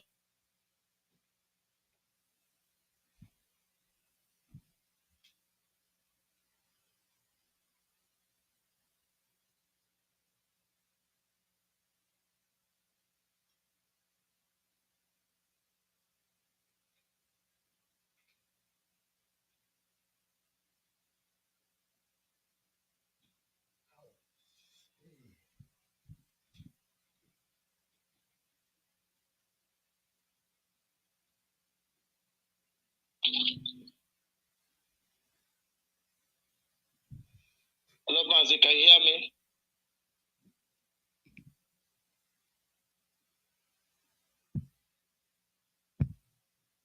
Mazi, are you still there? Mazi, can you hear me? I can hear you, but I don't know if they are hearing you. We are hearing you. Yeah, the young man speaking. I can't hear him again. What's his word? Maybe he's lining up. Get to someone else. Okay. Are you ready now? Yes, sir, I'm ready to speak, sir. Oh, yeah, go ahead. Please do that. Good evening, Martin. And summarize in less than 10 minutes. God bless you. Okay. Good day, fellow Biafrans from wherever you are listening. My name is Idara Oku, and I am an Ibibio-speaking Biafran from what is currently known as Akwa Ibom in Biafra land. Let me just go very quickly to the topics of today, but I want to quickly acknowledge Mazi J.C. Oyinku and Mazi Alose for the good work you are doing on this platform. Thank you for making us very alert, for giving us reason to do research and be aware of exactly what is happening in and around us as Biafrans of today. Why? Question number one, the BBC distraction gimmick focusing on TB Joshua is a decoy of taking the attention of the public away from the travesty of justice perpetrated against Mazi Nnamdi Kanu at the Supreme Court. Mazi, very personally, I would like to say that my opinion on this one is very divided. While I agree with you that it is a decoy, I agree with you completely on that one. That is the work of the BBC. The BBC is essentially a propaganda machine. And they are the grandfather or the great ancestor of whatever media that operates within the Zoological Republic of Nigeria. They give fire to the likes of NTA, Daily Trust, Punch, Vanguard, whatever news media that operates in Nigeria, they are backed by the BBC. The BBC is the puppet master. They're the ones pulling their strings. So they subtly give them news that keep distracting Nigerians. Well, I find it very, very sad for myself that when I was younger, if my news source was the BBC, I would be very proud of myself. That is how much these people brainwashed us into believing them. In times past, they would make sure that the Nigerian populace was constantly fed with celebrity news. They would give us news that would keep us happy. But they did not reckon with the invention of the internet and the fact that we would have access to information for ourselves and that we would use that to propagate the message of liberation that is blowing all across Africa today. And that is why they need to keep upping their own game. When there's an important thing happening, they will release a very sensational recording. I'm sure apart from this one that they released, thank God the speaker before me said that this thing was recorded years just before TB Joshua died, and they released it recently. That means they have other sensational reports like this in their weaponry that will release in the future when something important is happening. Now we understand their game. It now, behoves on us to also keep up our own, even do more than we are doing, so that whenever they bring up this type of distracting, sensational information on the internet or wherever, we would match them fire for fire by ensuring that the people of Biafra, the lovers of freedom, are focused. And we are also doing the job of carrying the rest of the populace along to make sure that, look, this is not the time for this. This is not the time for this. This is what is happening. Mazi Nnamdi Kanu has just been denied justice. They have refused to give us a new date for his court case. There was recent mass murder in Jos Plateau. There's so many other things going on. Nigerian government is running on autopilot. Are you people not seeing that this is not the time for us to be talking about TB Joshua? What is it going to bring? To what end and to what purpose? And that is on the one end. So let me quickly go to the other side for me. That it brings to me a piece of discussion that is always front burner for me, and the issue of spirituality. That for as long as we have people like TB Joshua out there still operating within the zoo and the rest of the world, people will always be scammed. I say to myself that the idea of Biafra for me is purity of humanity.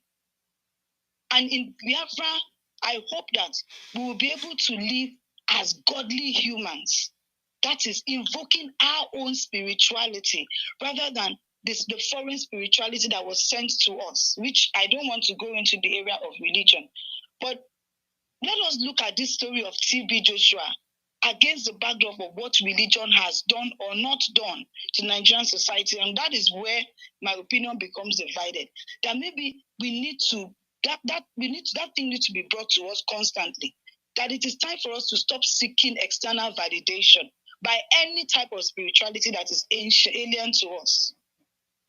Because we will keep having people who have turned God into a commodity, who think that we need to, venerate some foreign God, foreign to me personally as a person, because I have God within me. I have God inside me. I don't need to be, first of all, looking outside for God. Then when we cannot see that God, a pastor becomes a representation, and that is where brainwash begins. He can do anything to you, which is what the white man did to us. Make us believe that our own spirituality is diminished or it is bad. Killed us spiritually, ensure that the spirit within us that makes us love ourselves enough. Mazi, please imagine with me, sir, if we operated in our absolute godliness, each one of us as individuals, we learn to love each other the way we truly loved ourselves. And we transmitted that love one to the other. And that is where you see the great spirit of God within us that enables us to become spirits ourselves, where we create. We live, we become scientists, we become inventors. But as long as you are looking outwards for that person, you will keep searching, you will keep groping in the dark. And that is why our generation must ensure that we return to our original selves, so that our reincarnates will not keep groping like us, so that we'll end this self-spiritual deceit that has been brought to us by the white man. Let me quickly go to the next topic, the next question, Mazi. Sorry.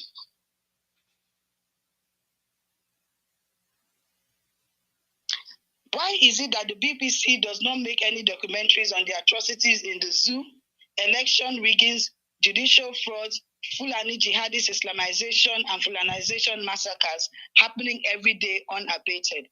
It's very easy. It will take a man of honor to own up to his own atrocities. How can BBC come and report themselves now when they are the ones who aid and sponsor all these atrocities, backed by their other Western allies like NATO and the rest of them, and selling the same story, ensuring that the attention is diverted from what is happening? They will not report that one. They cannot. How can they report? Even if you even go to their own website now, go and check out what they're even reporting about their own man that worked for them, the late Buhari. They still insulted him that he left Nigeria. He left the Nigeria in a state of disarray. They will never report anything that is tangible. That is the BBC for you. Mazi, I don't want to take too much time because so much has already been said on this. But why hasn't BBC and their foreign office carried out a proactive investigation matched with sincere diplomatic assistance aimed at releasing Mazi Nnamdi Kanu, a British citizen they co-kidnapped for close to 3 years now? Mazi, the BBC is a lying machine. The BBC is just interested in selling a different story about Mazi Nnamdi Kanu. If you go to their BBC website and just type in Independent People of Biafra or Mazi Nnamdi Kanu, all you will see is the counter narratives that these people sell. They don't want... Mazi Nnamdi Kanu is a light to them. He is the real savior, and they know that. How can they come and propagate a savior that did not come from them? How can, when they have already told themselves and their people that we are subhumans and that the best of us is the ones that they use to propagate themselves, they will come and, praise the ones that sing to their own tunes. Once they see that you are a fool, they can use you as their stooge, they elevate you. But the one that is doing the work of salvation of the real human being, Mazi Nnamdi Kanu, the BBC will never report that. Because the BBC is a satanic tool. The BBC is a tool of the devil. Imagine when the devil comes and tells you that you are the devil. The one who is black, whatever black means, comes and tells you that black means bad and tells you are black. No, he is the one who is black. That is what the white man has done to us. That is what they've used the BBC to do. So they can never stand for truth and righteousness. They can never propagate righteousness. They can never speak the truth about Mazi Nnamdi Kanu from now till tomorrow. And to finally round it up so that I do not take more time, how come BBC and their home office never investigated the poverty levels, deprivations, economic injustice, and ecological damages done to our coastal region of Biafra, nor done anything to alleviate the sufferings of the people, despite all the billions of dollars they steal from our land on a daily basis? Mazi, you have to understand that the BBC, with their other Western media, propagate this narrative of the zoo, Nigeria, and the rest of Africa being poor. They have to make sure that they sell that poor narrative. So rather than them coming to launch investigation into poverty level and why there's poverty, they know why there's a poverty. They are the ones that weaponize the poverty. They are the ones that ensure that they bring up policies, World Bank policies. They will come and give out loans to their puppeteering African governments. The governments in power will squander the loans. They will tell us, we are owing. Because of that, they will devalue our currency. Still offer the same loan to the next stooge, who collect it, who chop the money, and the circle goes on and on. And then they elevate certain of us. For instance, I'm not trying to diminish anybody's achievements. But for instance, Madam Ngozi Okonjo-Iweala, she's at the World Bank. Everybody's hailing her, first African Igbo woman in World Bank. But she's just another Western puppet.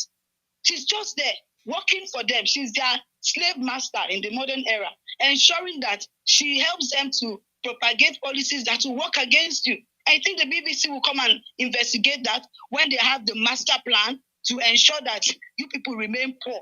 Then they push you out of your regions. You want to jackpot. You think it's nice out there. You travel out. You see that it is nice. Back home, you're emasculated. Your lands are taken over. And you think that somebody will come and tell the world the real truth when you don't tell your own story by yourself. Sorry, the BBC is not a storyteller for Africa. We must begin to write our own stories by ourselves. Our slave colonial terrorists, as my brother called them earlier on, will never write our stories and tell them objectively the way we will. It is time. I want to use this medium to encourage every Biafran to become a media warrior. It is time for you to go out there, get on X, get on Facebook, and speak the truth about Biafra. It is time to speak up. It is time to talk. No time to keep silent any longer. Nobody will tell your story for you. Thank you very much, Mazi. I think I will rest my case here for today. Thank you very much, sir.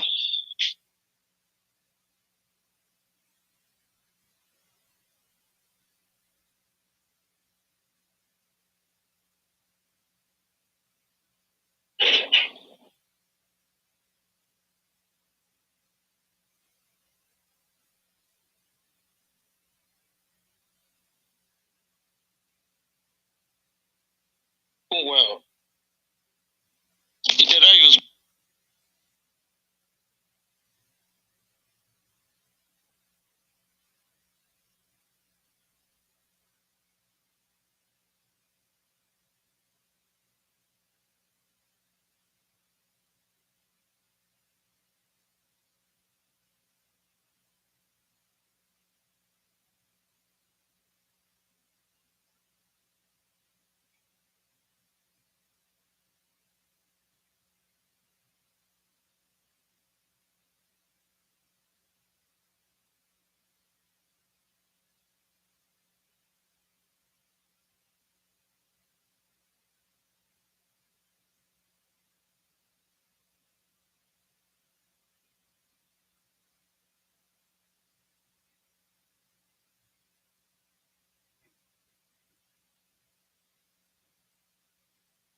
Is suicidal. Hello, I didn't admit myself. So, in conclusion, I said that Idira, you spoke well. The conclusion, Mazi Nnamdi Kanu remains our leader. He remains the only God we have. In Biafra, we will worship him. I say it on air, anybody should hear. In Biafra, we will worship Mazi Nnamdi Kanu. He's the only Jesus we have now. Is our own Jesus Christ. The Jesus Christ that the British brought to us is what they used to close our eyes and stole all our resources. The only Messiah we have is Mazi Nnamdi Kanu, and it's coming out held and hearted. British will hear it clearly. America hear it clearly. All the Western demons, all the new colonialists gagging up to keep Africa in bondage, hear us loud and clear that Mazi Nnamdi Kanu must come out held and hearted. Anything short of that, we end any form of relationship between Biafrans and the West into perpetuity. It doesn't matter how many nuclear weapons you have. It will end it. Biafran youth have decided, we are the Biafran aliens, we are the Biafran youth, we have decided what is going to happen in our space. We must be free from the zoo. And the march to freedom has started and nothing will stop it. It cannot be truncated. Death cannot stop it. Generations unborn, we have signed with blood. We have resisted unto blood. And we are still ready to die for what we believe. Every one of us. Over 10 million people have decided.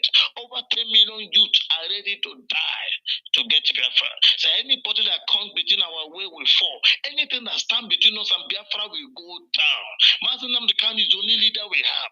And he is the only leader we are going to have. It's Mazi Nnamdi Kanu and DOS.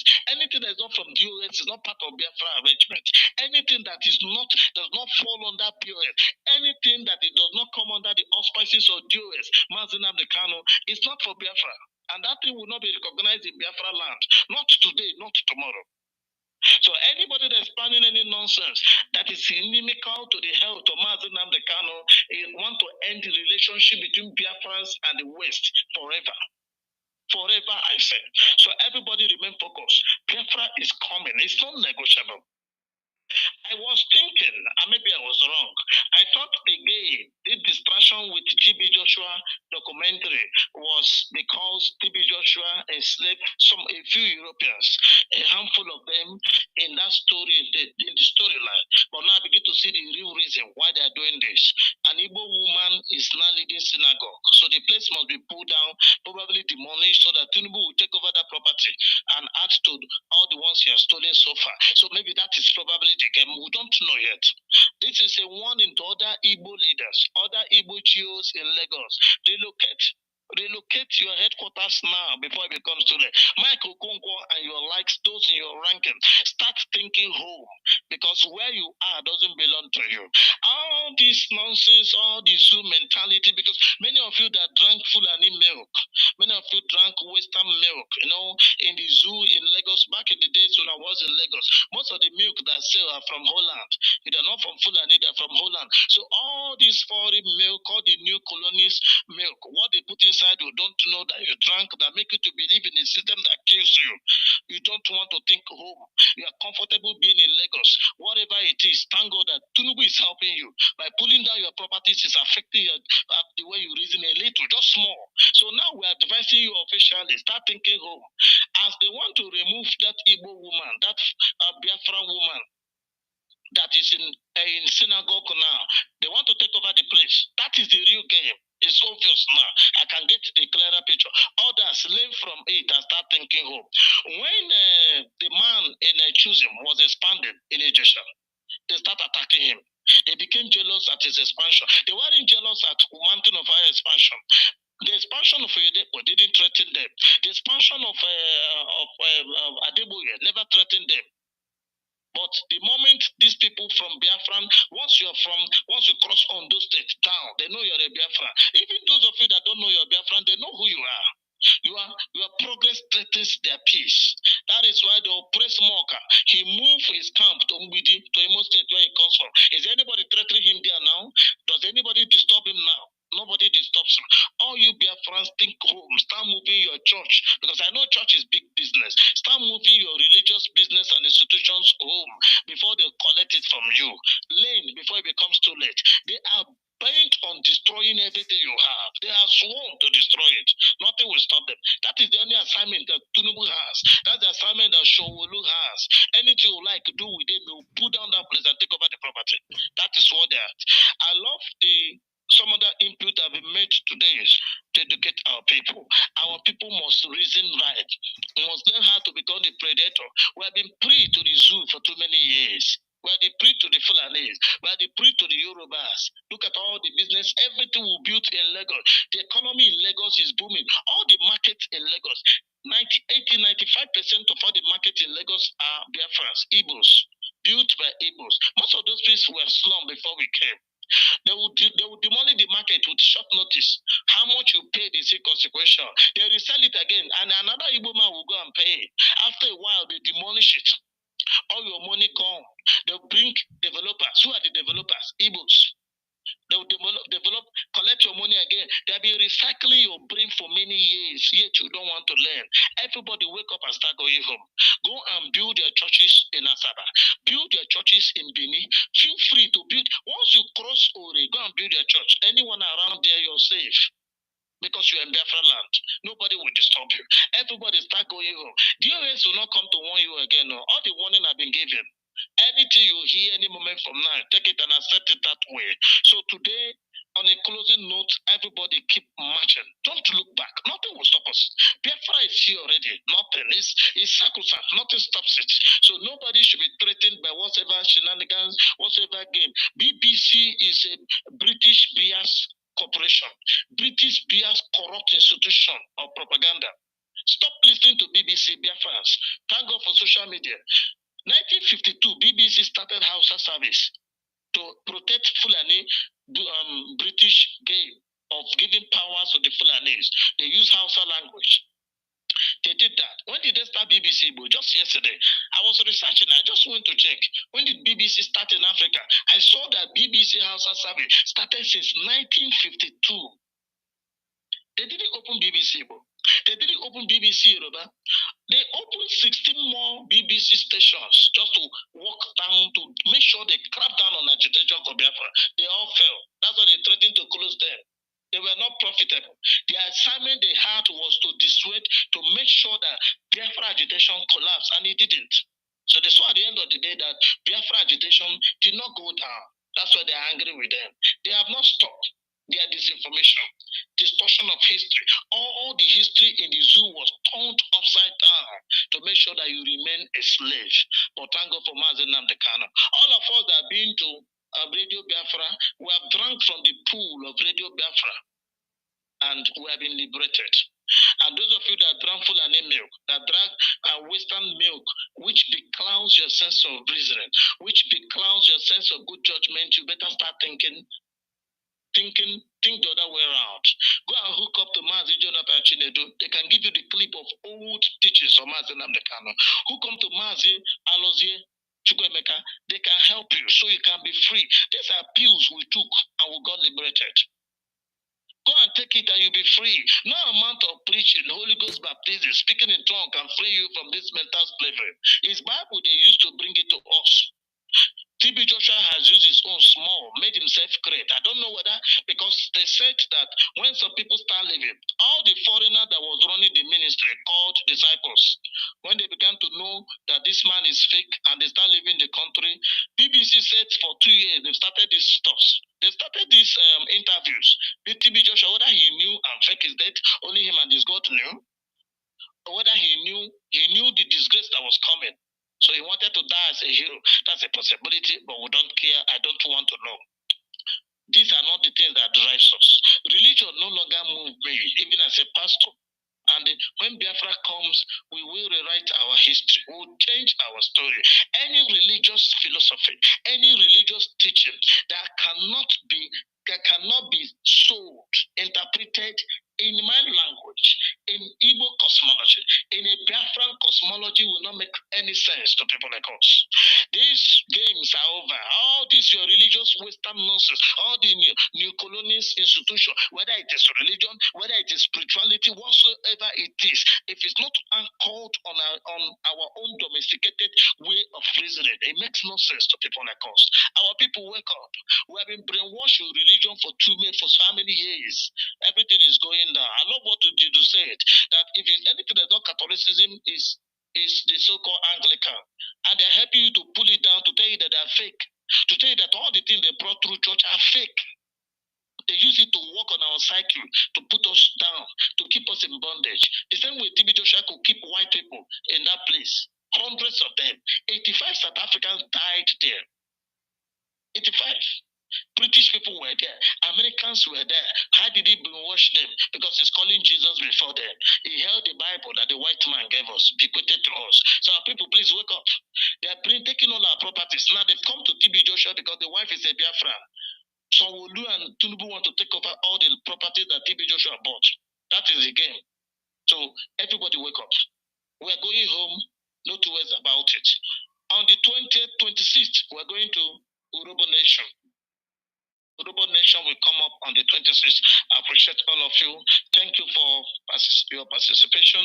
Thank you for your contributions. Thank you for every friend you have done. Thank you for those of you the research team. Elohim will continue to bless all of you. Mazi Alozie, my God will uphold you. My prayer for you is that you will see Biafra. You will build Biafra. You will die a Biafra. We will not die in a foreign land. I am tired of speaking a language that doesn't belong to me. I want to go home very soon. I want to speak the language of heaven. The Igbo language, the language of the Asian. It was a language spoken in heaven. They still speak that language in heaven till today. I want to go home and speak. I want to speak, to communicate with Elohim in that language. I don't need to struggle to think of what somebody has taught me. I want to speak that thing that comes from within. So I appreciate everybody. Mazi Keroreke, HOD, DHOD, all the men in DOS. I've done a little research and I want to tell you on air. All these men from DOS, anywhere you see them, please respect, honor, and worship them. These people are small gods. Bible says ye are gods. I now found out why that statement was made. These people are gods. They are men of integrity. They are men of impeccable integrity. Anywhere you see them, honor and respect them. Their wisdom is unmatchable. It's unequal to none. Their wisdom. So everybody keep doing what you're doing. The doors are wide. You have been warned. Start going home. Religious leaders, please relocate. Go and build your camp in Biafra lands. There's vast land in our space. Relocate your camp now before they will take it over. They started with TB Joshua. Mike Okonkwo, here, Okorafor, what are you? All of you with mega churches in Yoruba land, in Abuja, and you're a Biafra. I pity for you. Now I feel pity for you. If it happen tomorrow, I will not pity for you because you've been warned. There's an agenda to take over everything you have. There's an agenda to bring down all Igbo businesses, but they're wasting their time. They're too small. They did it in 1970 with £2. With less than 2 decades, within 20 years, we have the largest number of billionaires. They can't stop us. We are the Jews. The Jews you have in the Middle East came from our space. They're learning. Anywhere we go, we must prosper. You know the story of Eddie Kwanzaa. He left Igbo land and went to Ghana, and they made it. There's nowhere we go to that we don't prosper. But please, bring your success home. What annoys me is those that go to spray money. What do you call them? The young man in Abuja that runs clubs, that spray money everywhere. What have you done to support what we're doing? Those of you going on around spreading money in parties, what have you done to think, how do we build our nation? How can we become free? Can you imagine what you will become when you have Biafra, where nobody is suppressing you? No government policy is suppressing you. Nobody is attacking you. ESS is not running after you. They're not coming after you because you are Igbo, because you are Biafra. What do you think will become of you then?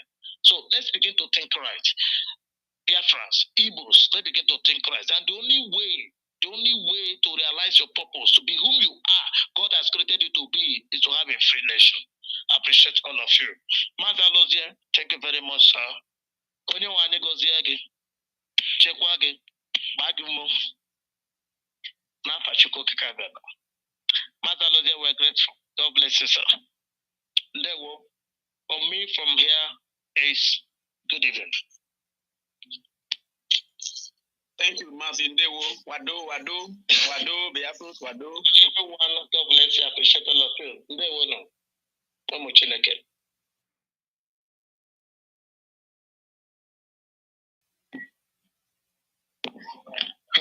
Mazi, thank you, sir. Good night.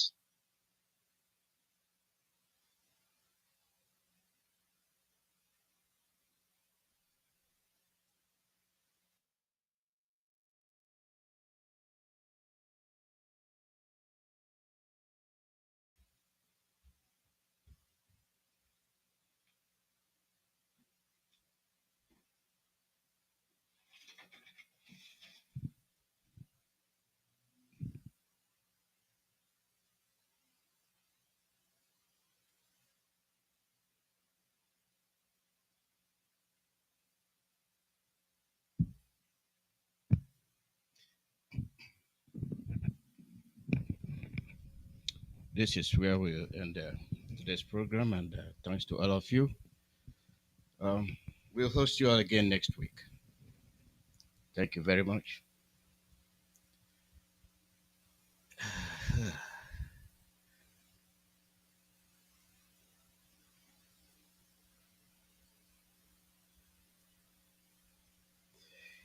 I was on mute and couldn't hear me. So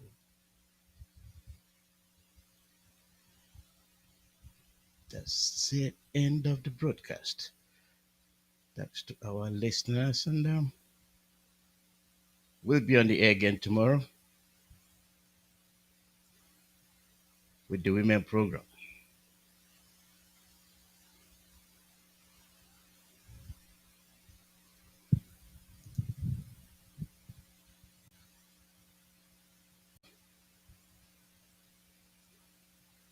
With the women program.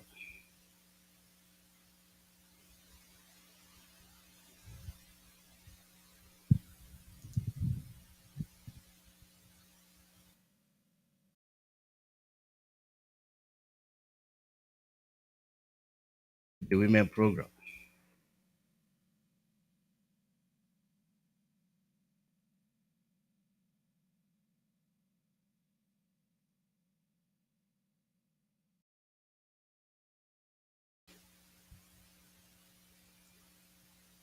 with the women program.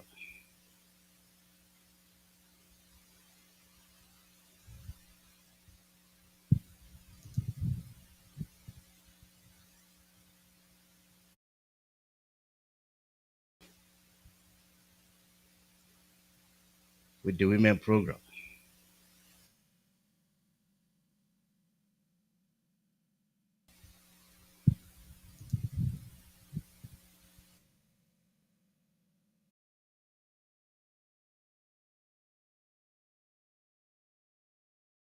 The women program.